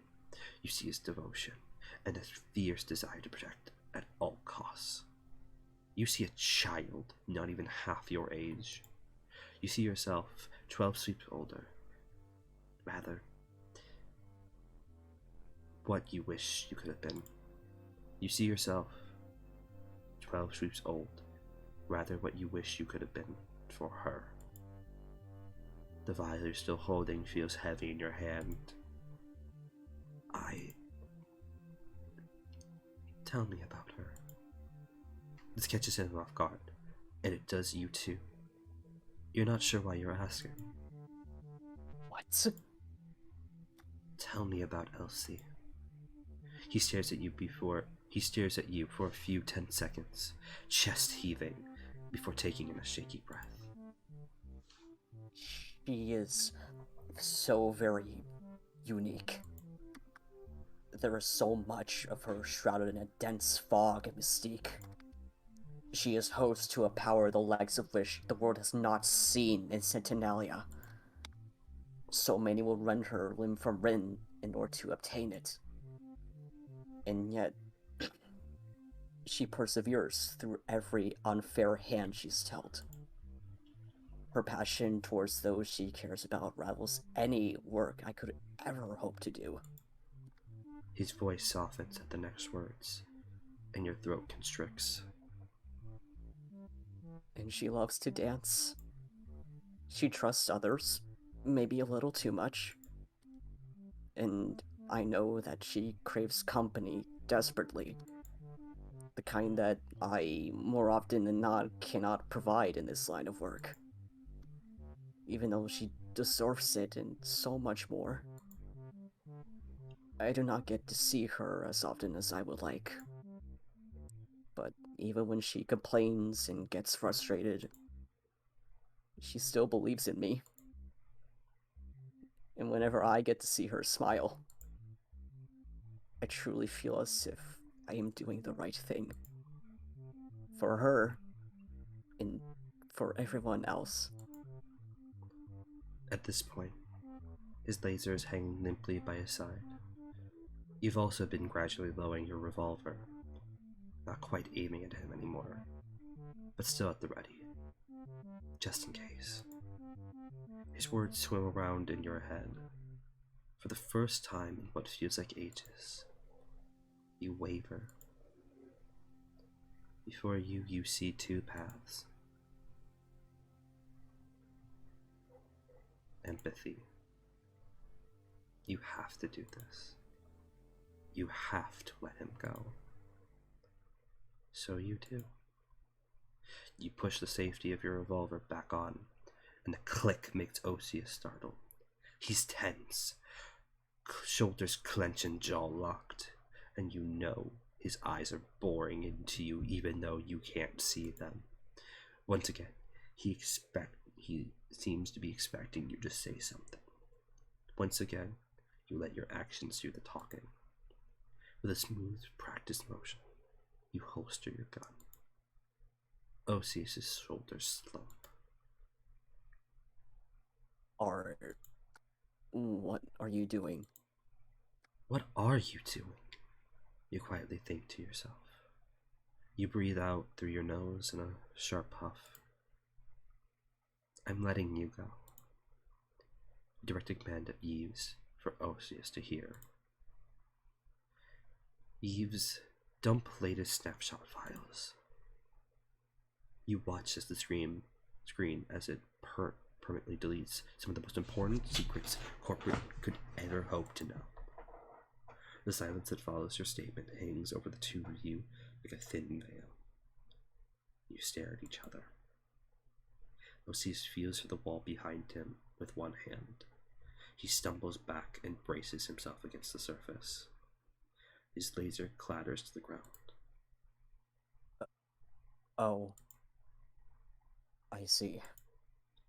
He slumps against the wall, running a trembling hand through his hair. Then, to your surprise, a quiet peal of laughter spills from him. Thank you. His voice has a watery quality to it, and when he lifts his head up again, his face lights up with the first smile you've seen from him since you walked through the front doors. Thank you, Monsieur Para. The gratitude in his voice is slightly overwhelming. You glance aside and clear your throat.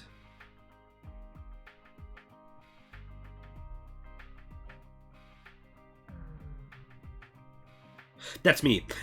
Yes, well, you're welcome, Dr. Coliad. Do try to keep your doors properly locked next time.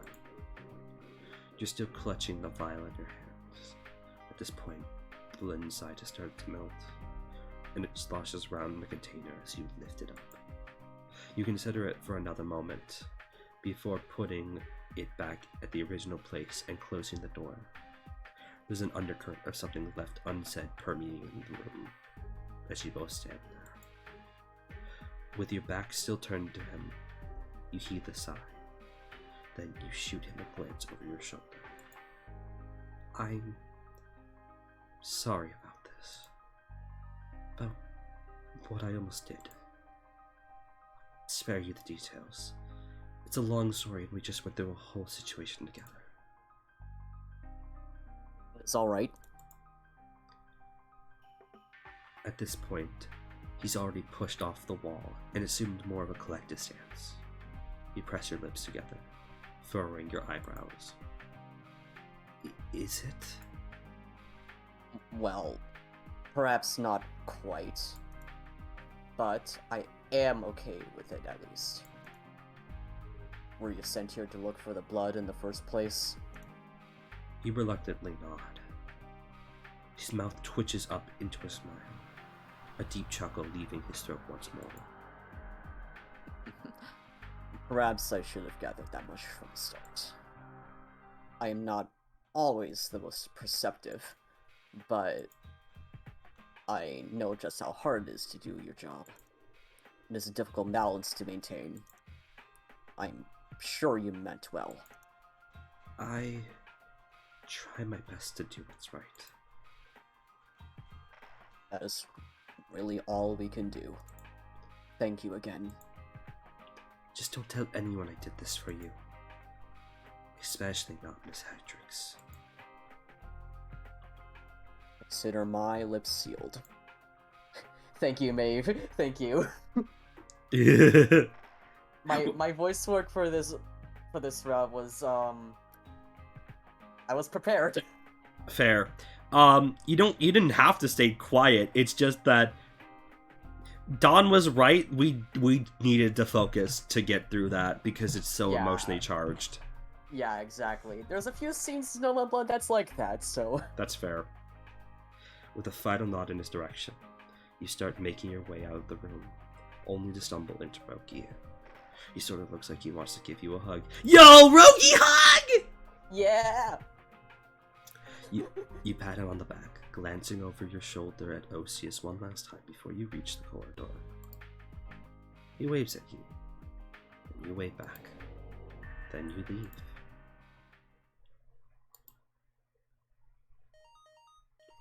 As you approach your motorbike, a familiar din? Din echoes your soundchasm. No, that definitely supposed to be ding. You'll know who you hear on the other end of the line. After what you just went through, you really don't feel like answering. The weight of your decision has barely started to settle on you. You feel slightly dazed. Yeah, a din is like a noise. Oh, a din is a noise? So yes. Okay, that's my B. You're good. A moment passes, and you take a deep breath. Then you notify Yves to answer. What do you want? Such blatant hostility. I don't know what else you expected from me. At first, I expected nothing at all. But then you started to surprise me. That's why I chose you. Did you like what you found? You have every reason to believe that they know exactly what just happened. But you're not feeling particularly agreeable right now. I don't know what you're talking about. I never found anything past your little last scheme. What a terrible waste. And after Miss Hecrick seemed so thrilled about the tip I gave her too. I knew she would take the bait once I told her what she wanted to hear. A shame. Your blood turns ice in your veins. His words settle in you, heavy, like an irradiated lump of ore slowly poisoning you from the inside out. What did you just say? The raspy chuckle that comes out of your earpiece feels like a serrated blade dragging across your skin. I see. You continue to listen whenever I tamper with those you hold dear. Yes, Secily. That little insider was me. You should know firsthand just how easy it is to play pretend. Even more so when you're viewed as a... what was it? Ah, yes. An unhinged, voice-changing criminal. Your blood boils. A scream threatens to burst out of you in your frustration. But you keep your grip. Just barely. You refuse to give them the satisfaction.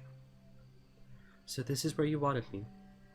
Was this why you took the filter? No, not for this place in particular. Let's call this little detour, necessary raising of the stakes. You see, this story that I've invited you to be a part of, it has rules. And you have been following them exquisitely. I did lead you here for a reason. Just as I have everything everywhere else. You're simply not in a position to grasp the bigger picture yet. You want to call this a load of bullshit. But the more you think on it, the more certain coincidences start to line up in your head. If you had not gone to Husky's barn, enmity humorous symbol would have meant nothing to you. And if you hadn't been to Oracle's, you wouldn't have had any knowledge of the methods in the first place. Maybe even Dari was premeditated. Maybe that girl in the dress wanted you to notice her. Are they giving you hints on purpose? What purpose does it serve for you to lead me on this path? What purpose does a path serve for anyone? One would assume it eventually leads somewhere. You saw some of the breadcrumbs yourself, didn't you? The blood is merely a circumstantial byproduct of this particular chronicle. This is bigger than all of us. Our lives have always been, and always will be, superfluous. Irrelevant, forgotten set pieces in the grand order we cannot comprehend. I simply want to prove a point on my way out. What fucking point do you have to make? That harming others yields results? That it makes some sort of statement? Oh, perhaps the lapdog can think for herself after all. Fuck off. You have no moral ground to stand on. And you're wasting all the precious time you've left before I find you a meaningless diatribe. We'd all like to think ourselves better than those we view as inferior. You go out of your way to aid some, yet neglect others. Why is that, I wonder? At the end of the night, life is all the same. Hollow, self-indulgent. We have a bot in chat. Fuck this. I was just about to fucking ban them, but like, holy shit, that is very funny. This is why we need cleansing. This is what I wish to prove to you. You are absolutely vile. I am the cure. I will find you. Of course you will. That's what I want you to do.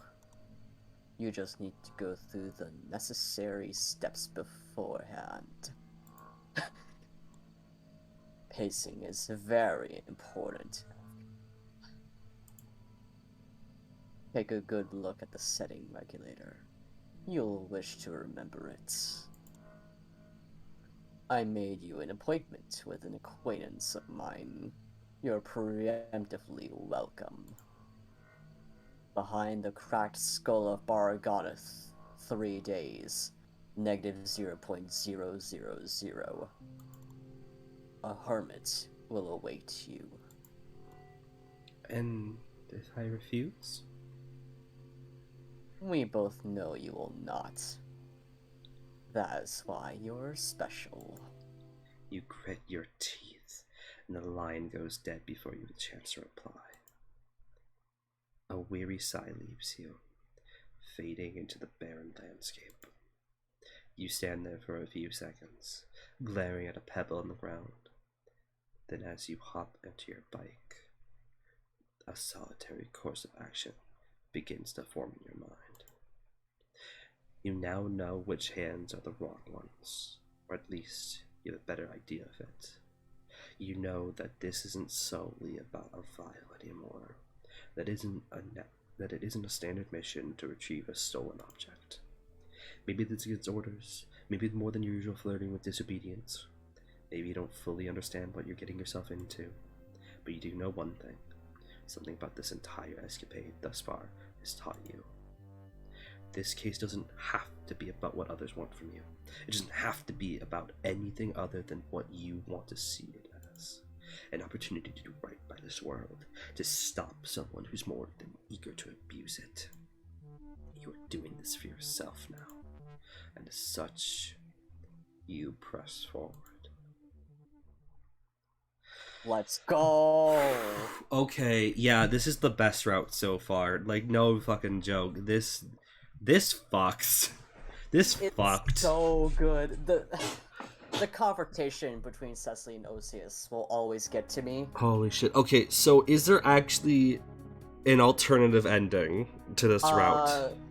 No. When you choose duty, there's a certain like something interesting happens, but it all leads to like the same ending that you just saw. Okay, so, fair enough. like eventually Secily, like even if you choose duty, Secily lets Occeus go anyways. Okay, fair enough.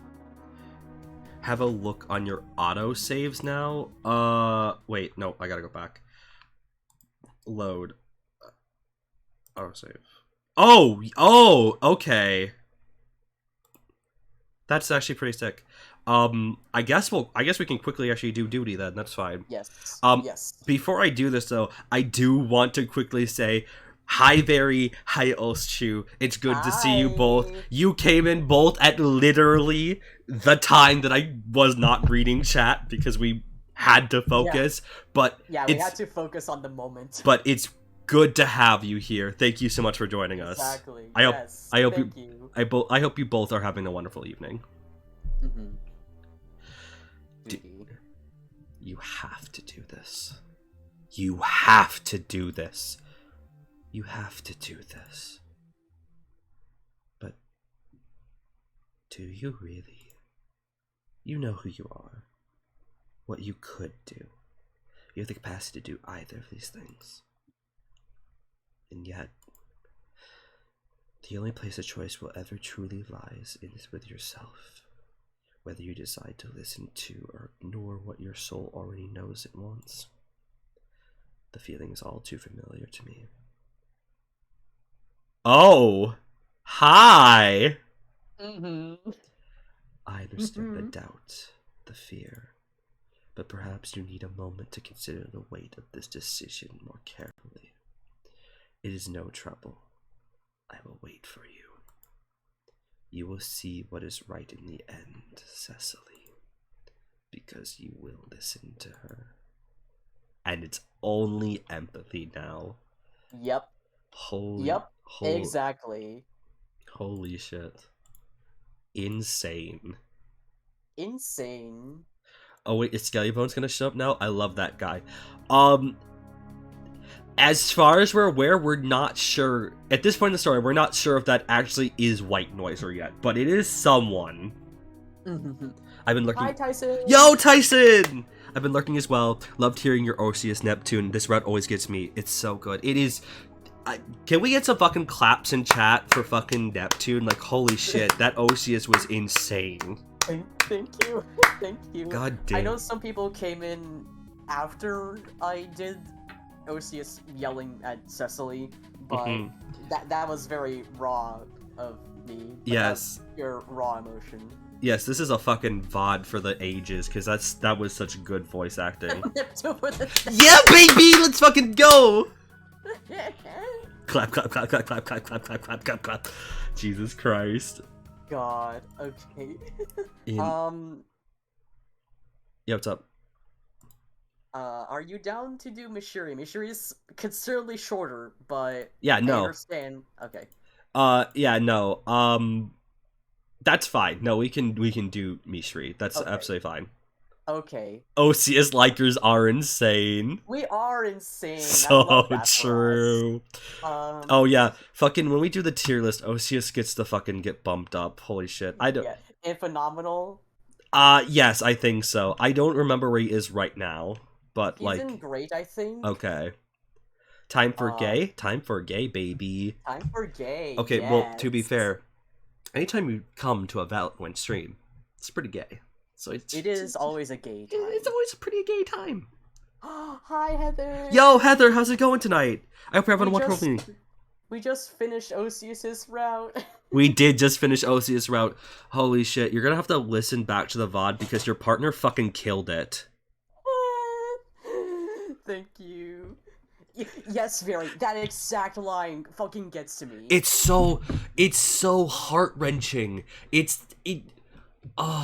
Occeus really does care about Elsie so much, and it's such a beautiful detail. I fucking, Yeah, like, his route is just, I dare say it's vital in understanding him as a character. Yes, it is. It really fucking is. This is why Snowbound Blonde is important. Like, y'all, please, please. Please, please, please, please, you're nothing. If you're here watching me right now, you're everything. Yeah, I tear up at that exact line too. Like, anytime I read back to Occeus's route and I get to "She loves to dance," I'm like, my heart. It's so fucking good. It's so fucking powerful. Shout out to Get Copy, one of my favorite shit. So true though! So true though! God. Okay, so I'll be reading the narration this time from Mshiri, and I guess you'll read her lines. Sounds good. Alright. Let me just take a sippy. Sippy time. Grab your sippies.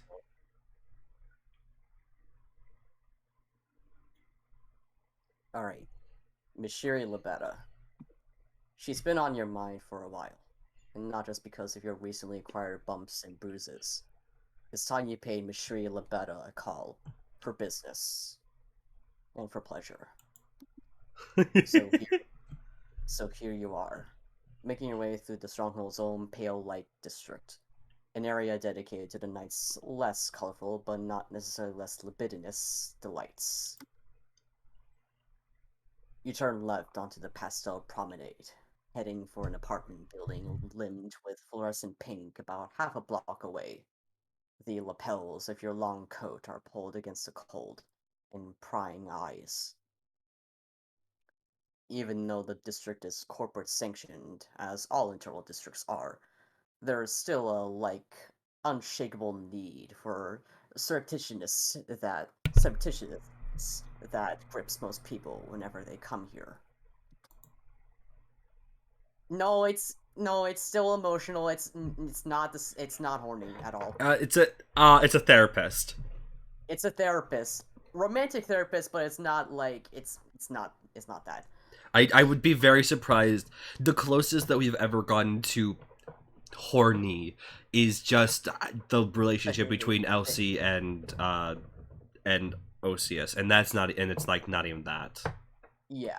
Cecily, go to therapy. Finally, fucking finally. Anyways, because while there's no shame in availing oneself of temp services, either corporate state sponsored or free commercial. There's something psychically degrading about the ins and outs of withdrawal management. That's all stuff you're used to by now, though. Your caution is for other reasons. By now, you've hopped the steps of the co-opt temp apartment building and spiked Mshiri's buzzer with one weary finger. Oh, by the way, this is also the route where my sprite art, where I make my sprite art debut. I was wondering, cause like you a few years ago had a very signature nose shape for your arties, and I was like, huh, this seems very Neptune like. Yeah, I drew Mshiri sprites back in like May of 2019, which is actually a time period that I'm pretty familiar with, but I'll talk about that more when we get to Mshiri sprites. Mm-hmm. Also, I did actually move it. I have a funny new hotkey to move the TV left and right. Let's fucking go. I'm fucking. We're teleporting. Instant transmission, baby. Oh wait, nice. I need one more. There we go. Okay, nice. She knew you were coming, but not what state you'd arrive in.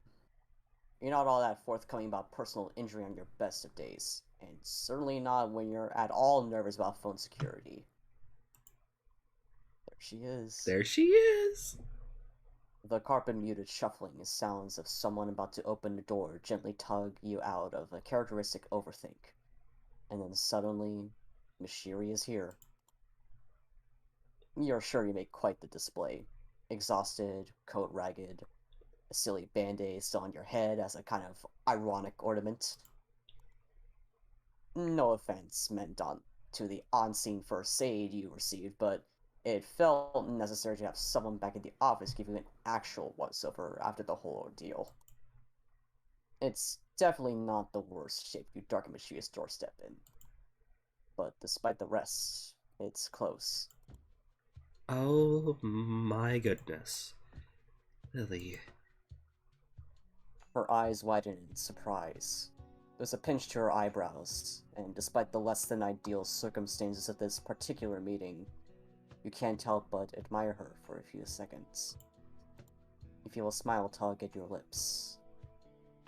Hey, Mshiri. She's not using fucking chest notation. Holy shit. Yeah.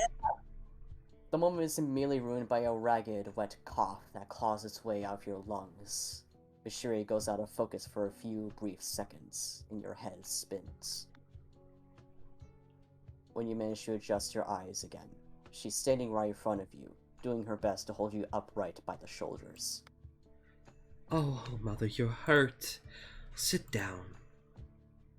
I'm fine. Don't worry. I just hit my head a bit, and it's been a rough few days. To put it mildly.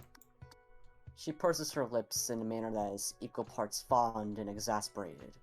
It's a look you've been intimately acquainted with over the sweeps. Dear thing, do you take me for a fool?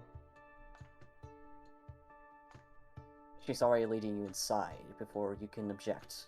One arm wrapped around your waist in order to support your weight. You're not sure you even want to protest at this point, to be entirely honest.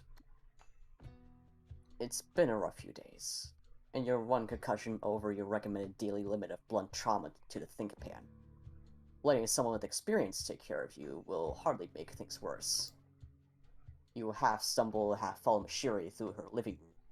It's a practice motion. You know this place by heart.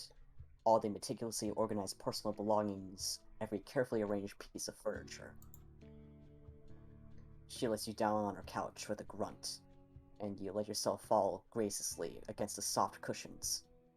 Oh, mother, you're tired. Your head feels so heavy. You allow yourself a few seconds of respite as Mshiri moves away from you. Your eyes close, and you lean your head against the back of the couch, idly listening to the soft rustling as she flits about the room. A few minutes later, and you feel the press of something cold against the side of your head. You crack one eye open and find Mshiri leaning down in front of you, inspecting your wounds. She tisks in disapproval, then gently runs a hand through your hair and tucks it behind your left ear. This bandage is woefully insufficient. What kind of slipshod medical attention did you receive? A raspy chuckle leaves you at her words, and you lean your head against her free hand as she cups your cheek. My old friend Dorga has found a new hobby in first aid. You'll find I'm carrying a great deal of evidence of her handiwork and a new piece of gear by way of apology.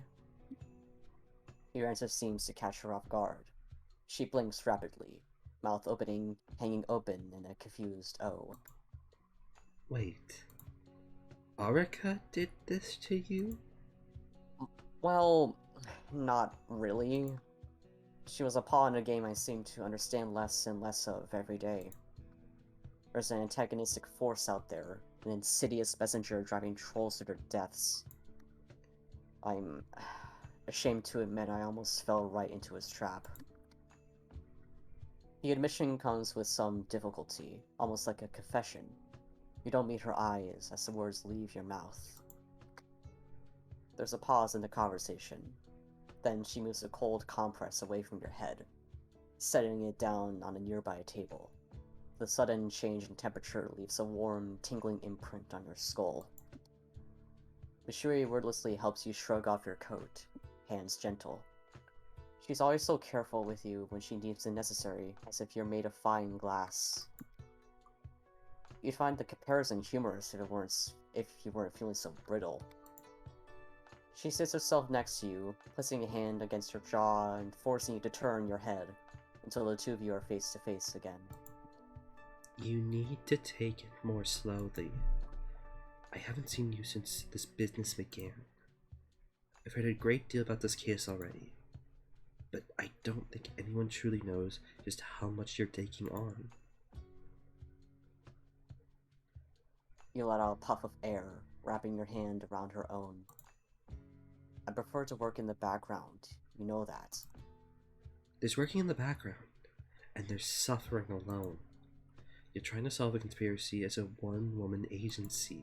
You need a team, Lily. Inside assistance was necessary for this heist. How can I know who to trust? Her eyes flash with a familiar intensity before she replies. A sign which you know means that the gears have started turning inside her head. It's been a while since you've collaborated on a case together. The thought is like a bolt of electricity running through you. Start from the other side. What are the problems you're facing, and who can help solve them? Thank you for the bless. Thank you for the Ralsei, Jesus. Okay, so I guess I'll talk a bit about my process with Mshiri sprites. Yeah, go ahead. Actually, initially for this volume, I was planning on drawing sprites for both Occeus and Mshiri. Okay. Because we did sprite assignments well before we started to actually do volumes, but then eventually I started to move to a different house, which is a house I'm in now. So I couldn't do Occeus' sprites, but Olshu was brought on the team to do Occeus' sprites, and he did a fantastic job, by the way. I love how they drew him. It's so good. It is really genuine, very good. Yeah. Yeah, you're right, very. But, yeah, I was brought on to do Mshiri sprites. I wanted to do Mshiri sprites, and, you know, during the whole process, before Volume 5 started, I was, like, you know, figuring out in my head, like, how do I want to draw her and such. And I talked with the person who wrote this route, Kate, and she said, because usually how sprite process works is that the writer usually writes down a list of expressions and poses the character sprites have, but as I was talking to Kate about the sprite work, she said to me, like, hey, like, from the way you draw Mshiri, I think I trust you enough to figure out what expressions she needs. So I was pretty much left to my own devices on how many sprites she has and her expressions and everything. And I wrote down a whole list of sprites for Mshiri, and I ended up writing around like 50 initially. Holy shit. Yeah, there's like Mshiri has like almost 50 sprites. I went fucking crazy. You went fucking ham. Oh my god. I went ham, which is funny because not only did I have like the whole house moving situation, my grandma also passed away shortly after we moved. So it was like a lot for me. Yeah, it's very bulky. ValantWynn in general is just very bulky. But This is very true. yeah, but yeah. So I had like that on my mind about like my grandmother and such. And I guess I kind of just ended up not necessarily projecting, but like kind of like drawing inspiration from my grandmother into how I drew Mshiri in a sense. I love that. That's really and sweet. like a sort of like honoring of her and such. Yeah. That's very nice. So yeah, so like I mean, Mshiri's sprite drawings is fresh in my mind, not just because it's the first sprites I've drawn, but also because of like the whole situation with me and such. Very fair. Yeah. Hell yeah, man. You do such good art, and these sprites are very, very good. I love the expressions on them. Thank you. I worked very hard. Fair. Yeah. Thank you, everyone. But yeah, let's continue with the reading. Also, I love this background, because Bana drew this background, and the file name for it is really hilarious. Actually, you'll actually love it, Austin. What is it? So let me look here. The file name that Bana gave this background is, y'all ever think about that time Phoenix Wright fell 50 feet off of a bridge and lived? Yes, every day of my fucking life. Oh. You can see to the right, you can see the Ami vase and the Magatama. Oh, you can? Oh my god, that's so good. Holy shit. It's so good. Oh, I want to play Phoenix. I should fucking play Phoenix Wright again. Holy shit. Can I post that in chat? Let me see if I can. Yeah, I can copy paste the title. No. What? You good? Sorry, I opened bookmarks accidentally. Oh, okay. But yeah, there's the title of the background. That's so fucking good. But yeah, let's continue. Which do you want to choose first?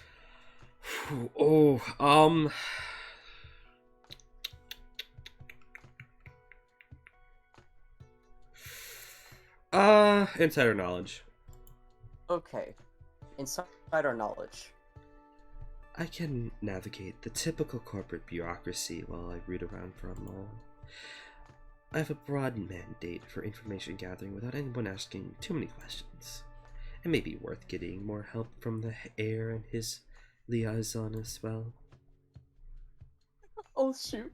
You could tell me anything happened in Ace Attorney and I'd believe you. Okay, to be fair, every game has some level of just complete nonsensical bullshit. Okay, look, I know everyone... Slight attorney rant here. I know everyone jokes about the fucking parrot in Game 1. You have to... I need you to understand, in Game 5, Phoenix Wright defends a fucking killer whale. It is a killer whale. It is a killer whale. He has to defend a fucking killer whale in court for murder. It's so fucking funny. God. He believes it. He believes King. Phoenix Wright is a king, though. To be fair, he is a big fucking king. Oh my god. Defend his beer. You joke about that. That is something that kind of happens in Professor Layton versus Ace Attorney. Odd. Incredible. Oh my god. I've been trying to avoid putting them harm's way.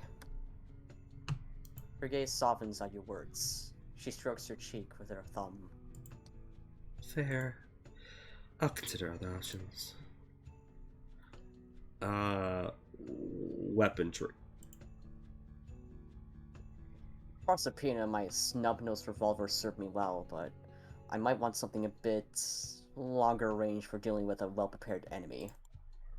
It might be worth your time to look into a weapons dealer anyways. See if there's any been suspicious purchases. Quite. Hopefully I can find something not too gaudy to wield. For someone who wears the same thing every day, you are quite concerned with the aesthetics of your arsenal. It's not a crime to take pride in the tools of your trade. Mshiri gives you a knowing look at this remark. Of course. God, that fucking smug sprite was so good. Yeah. Hacking. Yeah, I also, while drawing her sprites, I read the route doc multiple times in order to make sure I get, like, not only expressions I needed, but also to, like, make sure that she comes across as authentic as possible, Yes. basically. Yeah, I love that. Mm-hmm.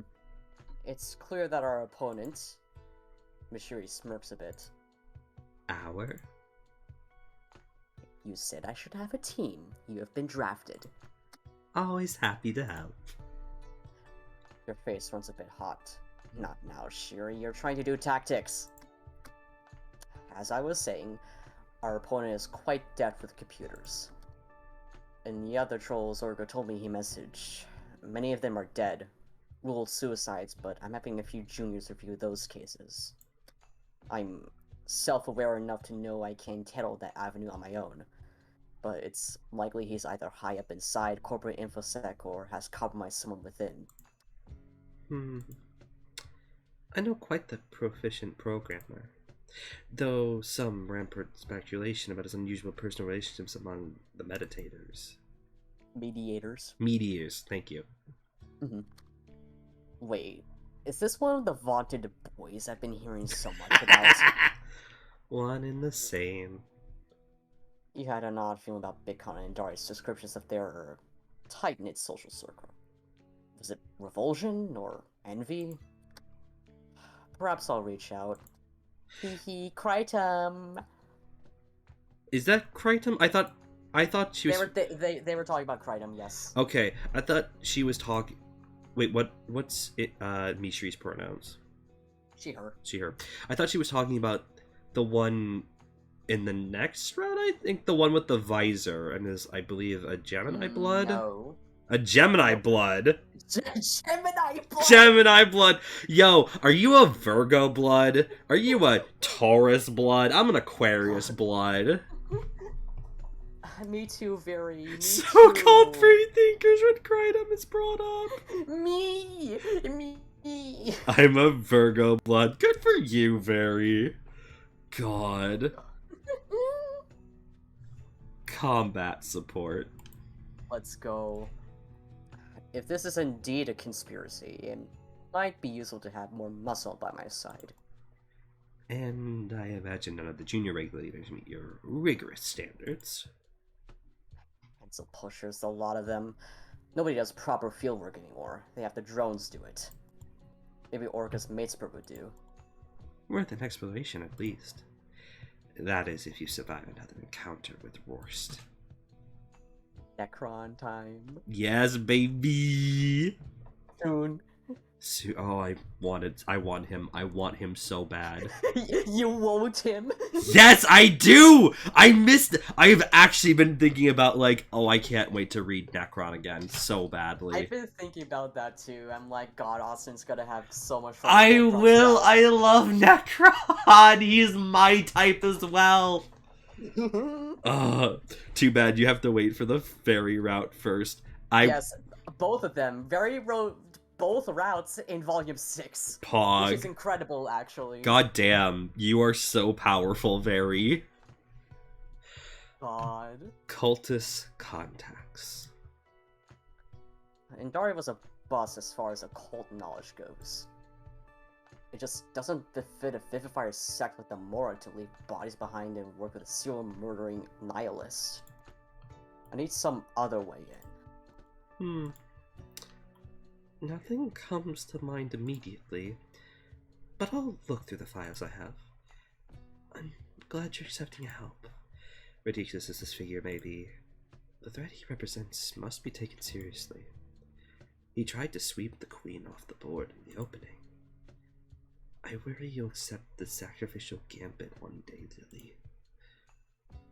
So what does he want, besides you out of his way? Not profit. Left in his wake throughout this horrible deal. Valuables in a truck. Sea dweller wealth untouched. No sign of this thing popping up on the black market. I thought you lost your black market contact blinks ago.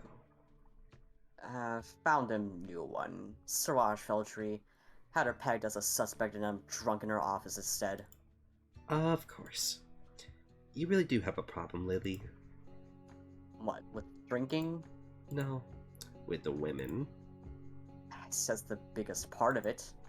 You come to my door for succor and then slander my good name? What a diplomat.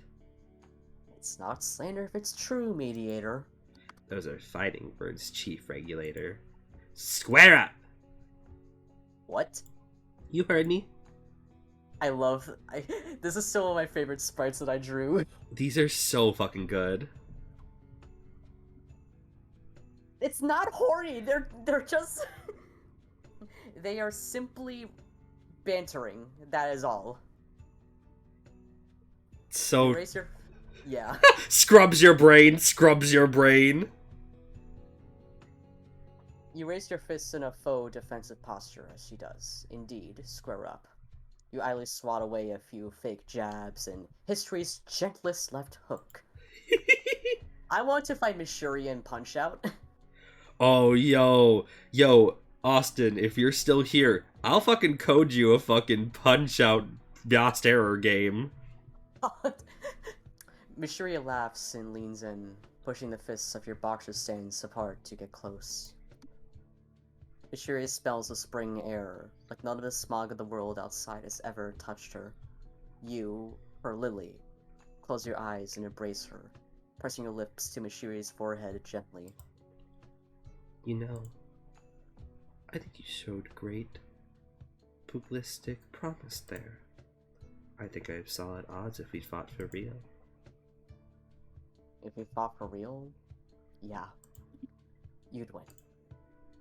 A delicate warmth has been oozing slowly and inevitably through the room, like a very viscous, very affectionate, lukewarm lava flow, while the two of you have been chatting. Mshiri Lebetta is one of those rare, faintly haloed if you squint people that you sometimes get up in the morning and thank the All-Mother for the grace of having met, metaphorically speaking. It's really thanks to her, Mshiri Lebetta, 5'2", give or take in her flat-soled shoes, hair sleek and meticulously kept, presence vaguely sim-infused, that you're alive in the first place. You're taller than Mshiri. By 1 inch! By 1 inch. It's all beginning to take you back. Recall after Alina.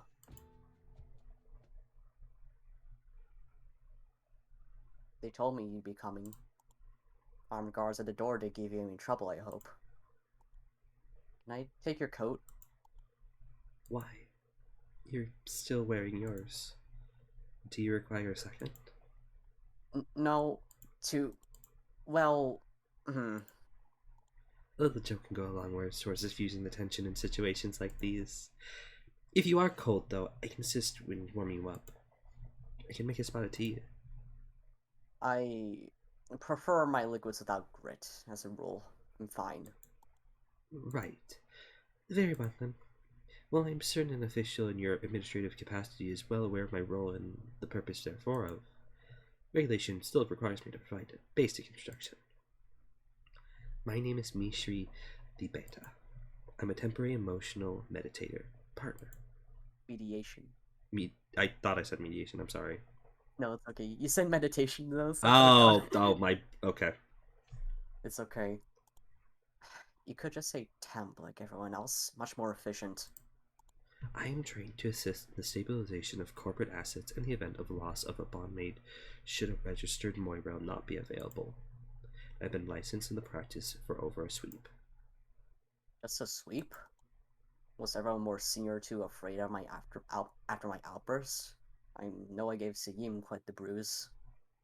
Well, it is possible that some of my cohort may have considered your reputation, in conjunction with the recent incident, a challenge to take on. I assure you, I'm not frightened of you. I hope to be of assistance in this difficult time. Let's go over your medical history. Let's not. As you wish. We can handle the paperwork later. I doubt it. I appreciate your offer, but I'm fine. While I'm sure you're appropriately qualified, I'm declining temp service, as is my right pursuant to Article 5. I'll return to my work after the mandatory leave period assigned to me. Don't play games with me, Secily. You're up against the wall right now. Everything that matters to you is under siege. You're barely hanging on. I've read your file. You assaulted a superior officer. If you send me back, they're not going to send another temp. They're going to send the chief regulator. So play nice for a minute, and I can at least get the armed guards off your stoop. Capiche?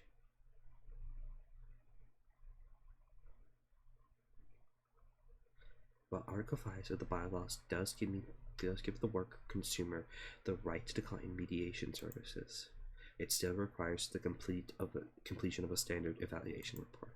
And declining the report with the resource readiness inquiry pending will trigger a review by the chief regulator. Apologies. Let's continue. Have your prescribed medications changed? There are a number here. I've been taking the same ones for a couple sleeps. Can I ask you a question? Of course. When does it start? A hand upon yours. Comforting. Well, it depends on where you are on your cycle, of course. When was the last time you reaffirmed your bond? Pain. Pain. There's so much to talk about here. Yeah, exactly. Oh, God.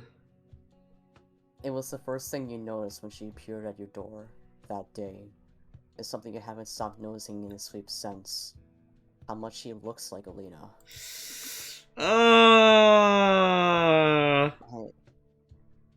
Her looking like that and asking that question seared in your gut indescribably. But now, in the present, the pain's become something else. Less of a burn and more of a dull, pale ache. I hope I'm not causing you too much trouble. You've been causing me trouble for 10 sweeps. Doesn't stop now, Lily. Just make it good trouble. I have done a lot more thinking about what good is. I learned more about corporate. I've seen things. I know. Level of responsibility. It's always going to be impossible to do everything right. We're up against much worse. Are we really? This guy, the voice in your ear, where does he prey on people? Hassle them, turn their friends against them? Where does he find the members of the mob he sends after his targets? You know this. On the internet. If a bomb was delivered via post, you call the parcel troll an accomplice? Parcel trolls didn't put a system in every troll's pocket. At great expense, mind you. That algorithmically decided what to show you. Controls how much you get information. Connects you instantly to thousands. Corporate did. Corporate centralized our systems of social interaction. It created a pipeline that encourages trolls to document everything about themselves for public consumption. A spotlight that leads dangerous people right to the people they threaten. Your fancy new visor accesses corporate records to get the information you need to kill people. This figure uses corporate records, in this case social media run on the servers and maintained by their engineers, to find information on who he kills. Don't compare me to... I'm not, Lily. I never. You have accountability. You file each piece of information gathered. You report to your supervisors. You are validated for this power, trained for it, and were judged worthy to wield it. Shouldn't that same accountability be applicable to both the system you operate in and the system he does? It's always about the big next evil guy with you. The big guys don't exist in a vacuum. If they did, they'd quickly suffocate, which would obliviate the need for this whole conversation. Bad people are created by systems and enabled by systems, and the systems that make them and sustain them should be looked into a little bit deeper. That's all. You always manage to make the radical sound so mundane. You're dangerous, a theory. I'm dangerous all the time. Yeah, me too. You pause and take in the dimming light outside. It's always like this with her. Hours passing in what seems like a blink in an eye. Conversations spanning every aspect of your lives, all tangled up in each other. No, you're wrong. It's not always like this. There have been times where the two of you have tried to untangle yourselves, for her sake. The first try was almost 10 sweeps ago. The last wasn't long ago at all. Mediation is an ancient tradition. Its practitioners are tight-knit, and like any high society, they gossip. As the sweeps of Mshiri's work stretched on, her colleagues began to talk about her behind her back, as in oddity, never dipping into red or black relationships, focusing wholly on her profession. And you. One evening, she'd been quite upset. A bottle of wine and a session later, you discover it was because they dubbed you Secily your parasite. You thought it was sweet that she gets so upset over slight to you. A nickname didn't bother you much. But seeing her back there after another final separation and her falling red for another brings it back to mind. Mshiri's mediator peers are 201 socially perceptive. You watch her glide across the room, the picture of serenity, a blessing you never understood. She's circling around, putting sputtering matches to the wicks of many candles to light the dimming room, flames dancing in her dark eyes. She's one of the few practitioners of the old ways, with new hires opting out of monasterial isolation the intensive study it requires. Most are elderly now. She unties the ribbon from her hair, which lets you see the gold-threaded inscription embroidered on it. It's in the old tongue. Most trolls, including you, got your education through technology. Dead languages weren't on the curriculum. Mshiri, though, grew up studying intensively with others of her tradition, and can speak and write fluently in pretext. She's tried to explain to you, but somewhere around declension, you always start losing focus. Her dark hair spills down to her back as she sits down beside her harp, and begins to move her soft fingers delicately across the strings. Again, a creature of uncommon talent, she knows well your difficulty with music, but the slow, wandering tones she plays always put you at ease. You walk up to her slowly and kneel beside her on the soft mat floor. You watch and breathe, and wait for her to begin the next part of her ritual. She sings a slow, mournful song in the old tongue, syllables softly flowing. You close your eyes and let the sound wash over you. You think the effect would be spoiled if you understood the words. As it is, you can imagine exactly what you need to hear. A declaration of feelings and understanding, in words so plain and clear as to make every stopped-up river inside your head flow freely again. You lose track of time, a rare privilege for you, as she continues to play. You close your eyes as the last notes fade into a resonant memory. You hear the shifting of fabric as she shifts across the mat. From beside her harp to your side, she lifts up your hands and lays them on one knee. You open your eyes. Mshiri is looping her gold thread hair ribbon under your wrists. A prayer is woven into it. She reads that prayer quietly, melodically, as the thread touches your skin. And as she loops the ribbon around itself in an elegant knot, binding your wrists together, You remember what it means from the translation she first provided to you 8 sweeps ago. O Mother of Omniscient Name, impart a gift unto this plain. Deliver peace and respite now upon this well-deserving brow. The ribbon, in concert with the words and touch, feels attached to something greater, like you are tethered to a great enveloping root that winds its way through the soil of all that ever was. And if in action we do err, gather us then into your care, and our step and make us wise, so we may be your 1,000 eyes. With the ribbon pulled taut, binding your wrists, she pulls back, happy with her handiwork. You, like always, catch yourself before you lean longingly after her. A wistful, questioning look flickers across her face in the candlelight. What does it mean to want to make someone happy? I've asked myself this question a great deal over our sweeps together. I want to make you happy. I know this much is true. You see me my worst. I fear may not be far from it now. People are dying and I can't see the shape of the problem. I've been poring over every suicide on recent record, looking for connections. I don't have time to be happy. Not while this monster is out there. Right now, while we're talking, someone's seeing words on a screen that'll push them closer to giving up. There's a selfish way to be selfish, you know.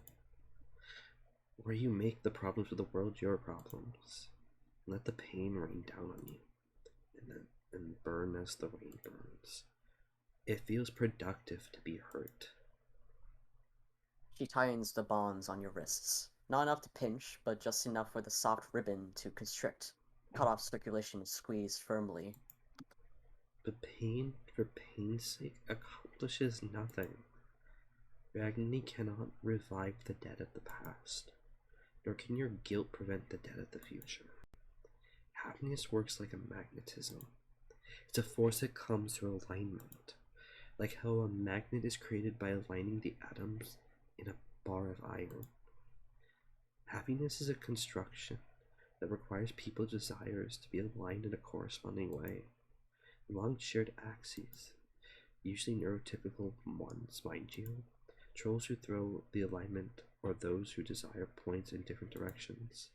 These people are seen as disrupting the right to the happiness of everyone else. Are you saying my natural inclination towards unhappiness is a harm to society? Is that why you're so fascinated with fixing me? I can't fix you, nor do I want to. A long time ago, it was my job to, and for some time after that, I'd admit I entertained the fantasy that there was some conventional life possible for you. That I could find the right combination of words and the right soothing touch to make it a reality. Me too, Tyson. Me too. Me fucking too, Tyson. Like, Jesus, I'm feeling this. The tips of her knuckles brush across your cheek. You weren't expecting it. Her senses dulled and eyes shut, and it gives you a sudden chill. She lingers, dragging your hand agonizingly slowly until the tips of her fingers brush your chapped bottom lip. You fight the bizarre urge to bite. I thought I could fill whatever gulf lies within you. You could live a normal life. The weight of this world off you, I wanted to take you away from here, Lily. But there's nowhere else. And that made me realize how selfish that desire was. She's gotten closer now. You can feel her breath on your face. Does she know how this feels for you? She must. This dance you've been dancing for sweeps. You don't know why she does this to you. How she actually feels. You've never bonded. Can't ever bond. Made sure of that when you met Yeshin 7 sweeps ago. In these moments, though, your thoughts swim with frustration and love. In another life, could it have been different? Would she have wanted that? Duty and selfishness, obligation and personal desire together and then not. The two of you, irrevocably intertwined. What is the line of pale? This world needs you. It asks you to be a machine, but flesh wears and weakens where metal does not. The mind runs with dissonance of purpose. Someone must put you back together. You kneeling on her soft tatami mat, hands and ankles bound, soft sound of harmonic wind chimes outside. Your vision swims with deeper shades of black behind closed eyes. Her hand, dull clawed but nimble, brushes the short buzzed hair on the side of your head and gently guides you closer. She kisses you. It's gentle, full of feeling. It gives you the sensation of falling. It always does. You never ask her for this. You never have. But you always end up coming back to each other, and you kiss back, hungrily. You want her all to yourself, and she wants to keep you. Unthinkable for a mediator, and at the same time so simple. The radical made mundane. If you had an ounce of shame, you'd catch fire with it. If you were so concerned with appearances, about the foundation of taboo your arrangement is built on, then both you and it will burn to the ground. But you don't ignite. There are no observers here, no shame. In this moment, there is no repetant to save, no murder to solve, no strict limits to adhere to. Just your lips and hers, and her hands roaming across his skin, warm and soothing.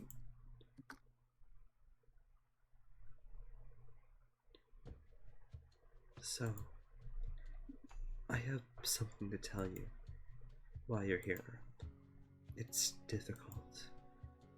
Previously, when we assigned the clients WED, we'd be given a folder. We'd printed out information, their histories, past RRIs, etc. You'd been pushing Sestro to rectify that, right? Yes, and he did. Thanks for the system, Madeline. This is a new computer system that lets us search employee records.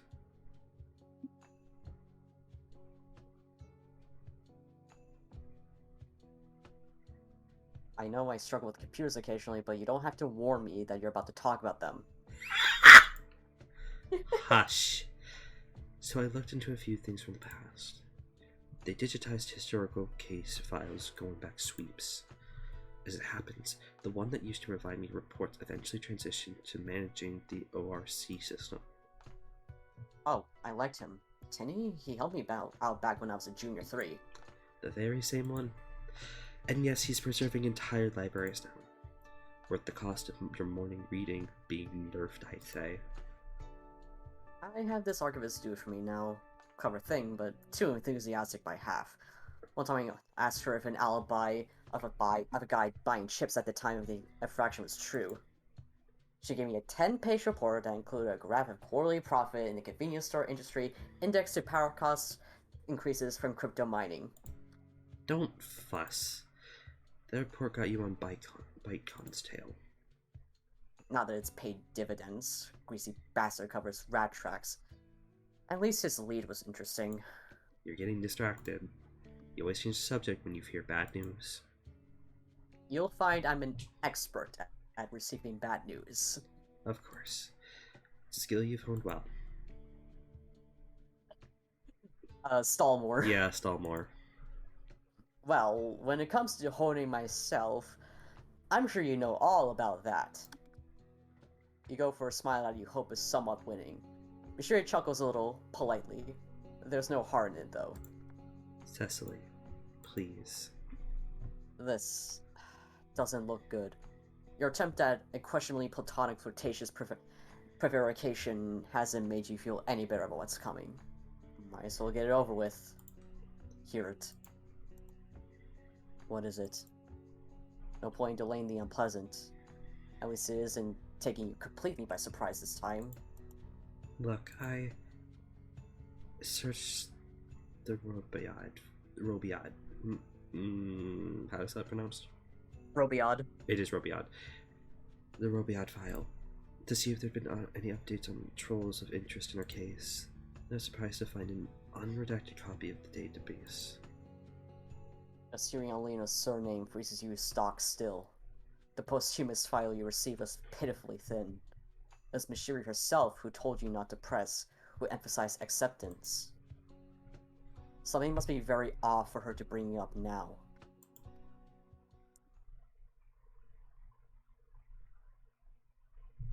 You storm into Cestra's office, mind clouded with anger.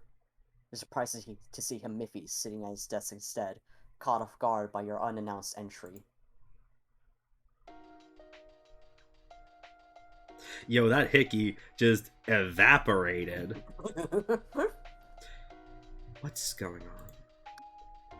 Where is he? She gives you a significant look.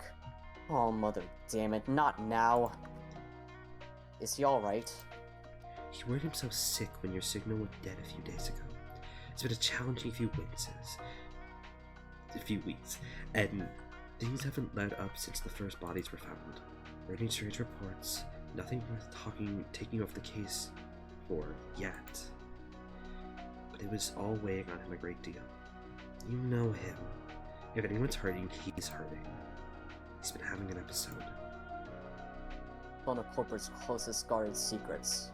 While he's capable of intense focus, working tirelessly for days at a time, Cesar is prone to burning out in spectacular fashion. Yo, me too, what the fuck? That's kind of just how people be, huh? The autism feel. So true.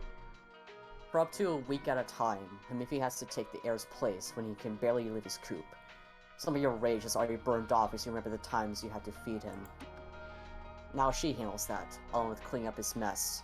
The public doesn't know what she does. Perhaps it's for the best. You adopt a gentler tone. Take me to him.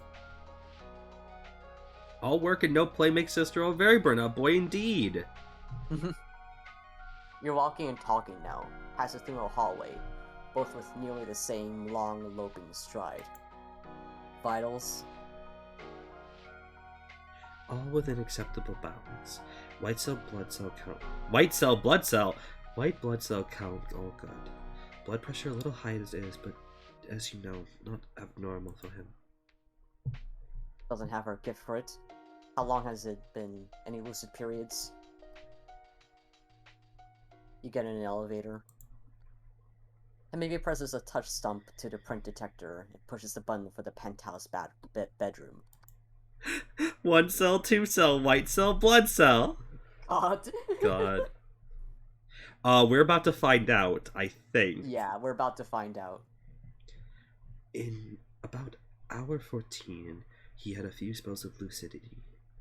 We put a set together. We ate dinner, and I got him in the Rukupa-kun, and he slept just fine. You didn't think to call me?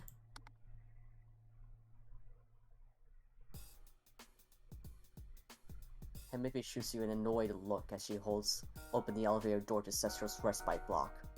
One that communicates, I can handle this, Monsieur Para. You hope she can.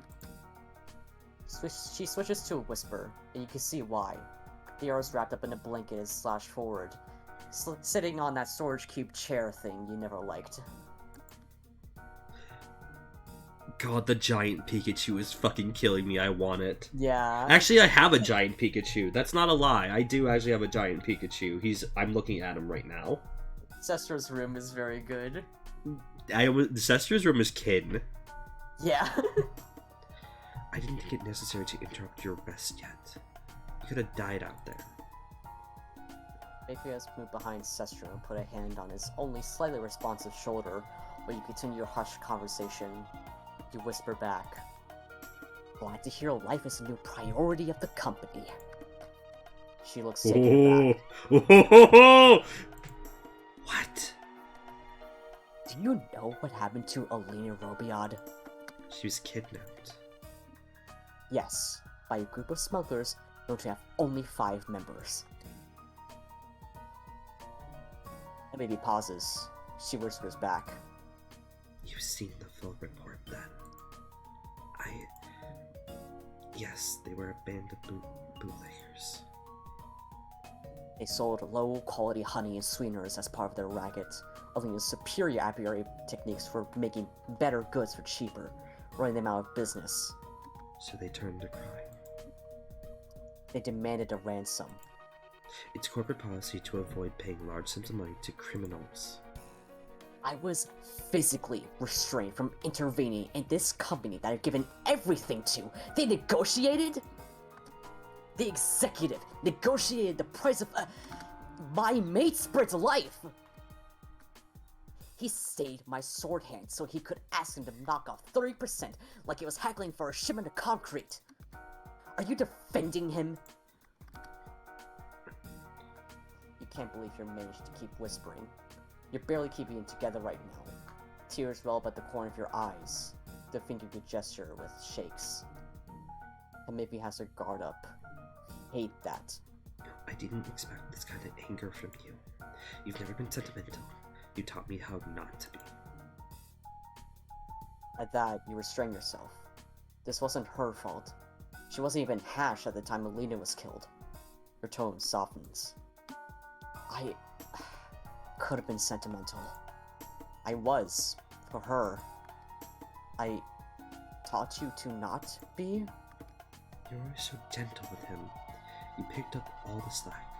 It was clear I'd have to as well.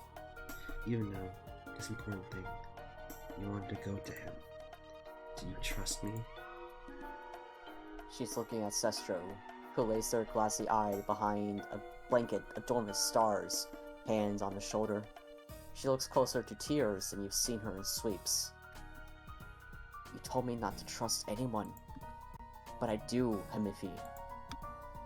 She meets your gaze, and the corner of her mouth twitches, just a little. You were never very good at following orders.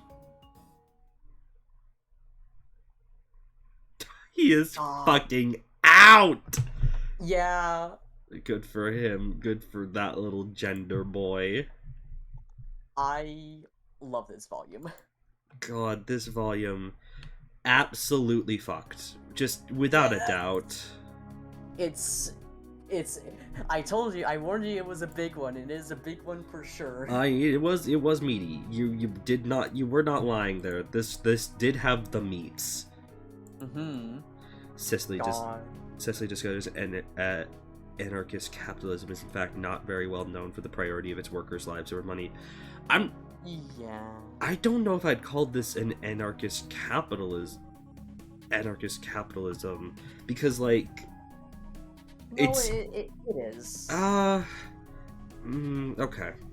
It's like it's more capitalism. It leans more towards capitalism than it does anarchy. Absolutely. No, absolutely. Mm-hmm. Oh, Like, the Mshiri yeah. photo. Yeah. Oh. Mshiri and Cecily's relationship, pain. It's very complicated. It's, oh my fucking god. Oh god. If this wasn't Repeton, just please let them be together. Please, please, please. Oh, my fucking heart. There's so much here. This is such a good fucking god. I am... This will not be the last you see of their relationship in pain. Haha. Oh, great. I give them chef's kiss. I hate Repeton, always ruining the fun. So true, Ostu, so true. It's so fucking true. Does Secily have one well-adjusted relationship? No. No. I mean maybe...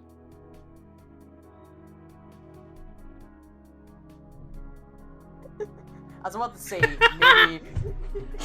maybe one of the characters you eventually get to see. Yes. But aside from that, no. Yeah, honestly. Alright. Tier list time, baby. Okay, first of all, where is actually Occeus? Where is... Great. Oh, I see him. Rogi is still better, but Occeus gets to go in Phenomenal now. Hell yes. You understand. I am still a Rogi person through and through. You cannot have Rogi without playing Occeus, though. This is true. They are very akin. Do not pit two kings against each other. So true though. Mshiri and phenomenal, yes. Yeah, no, God, there's so much there. There's so much, and it makes me hurt, and I love it. It's so good. No, that's, Secily, you mean? no, I don't,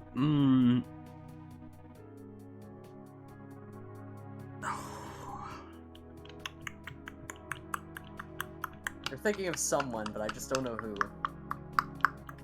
See, here's the thing. I don't know where I want to...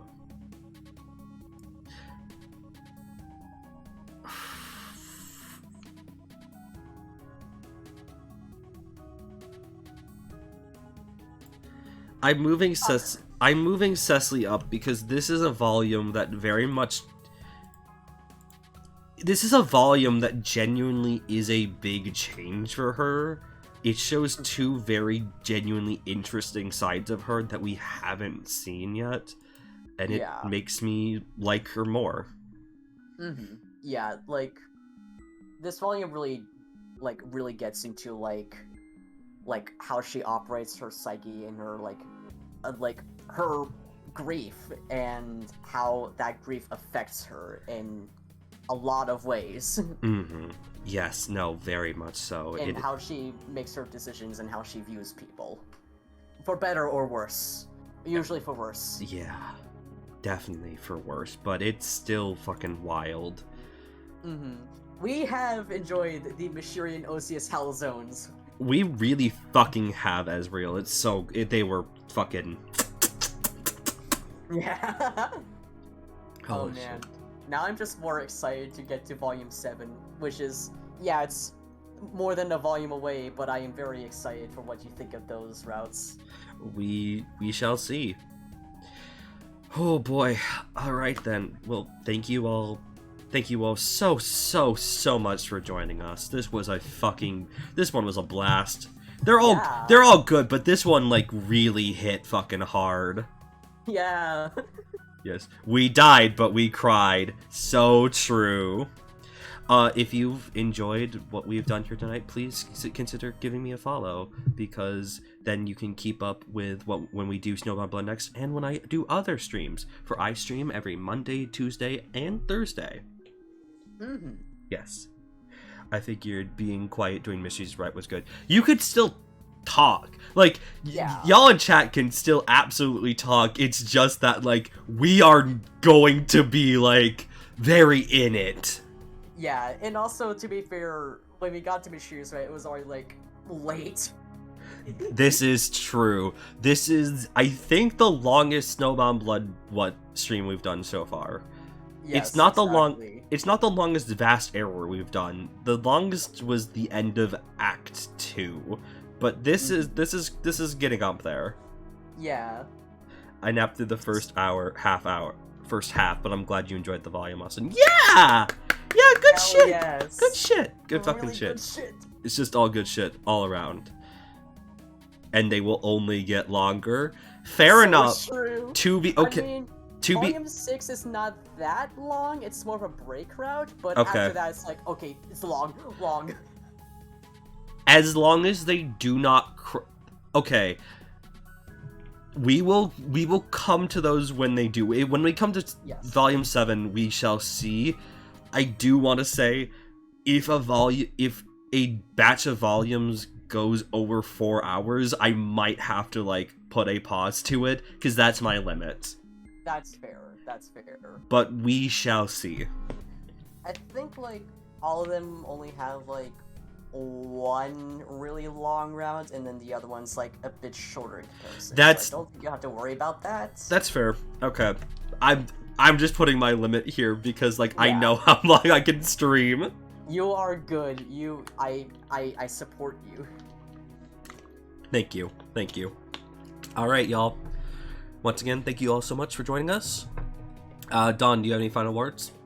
Read Snowbound Blood, and also get ready for Snowbound Blood Volume 11, which comes out tomorrow! Were you allowed to say that? Yes. Okay, cool. We made a social media post about it already. Oh, okay, cool. Tomorrow. Yeah, fucking read Volume 11 tomorrow, baby! Now this is a sponsored stream! Still no, but, like, absolutely gives my fucking thumbs up. Thank you for streaming. Thank you for joining us, Tyson. It's always a pleasure to have you. Yeah, thank you to everyone who joined and took the time to hop in, and even if you didn't say anything, if you were still watching, it means a lot. Absolutely. Yes, it truly does. Sponsored by DCRC. Fuck yeah, baby. Let's go. All right, where's my free merch? Oh god. All right. I hope you all have a wonderful evening. Take care. Have a good weekend. Good night. Good night. Change the world. My final message. Goodbye.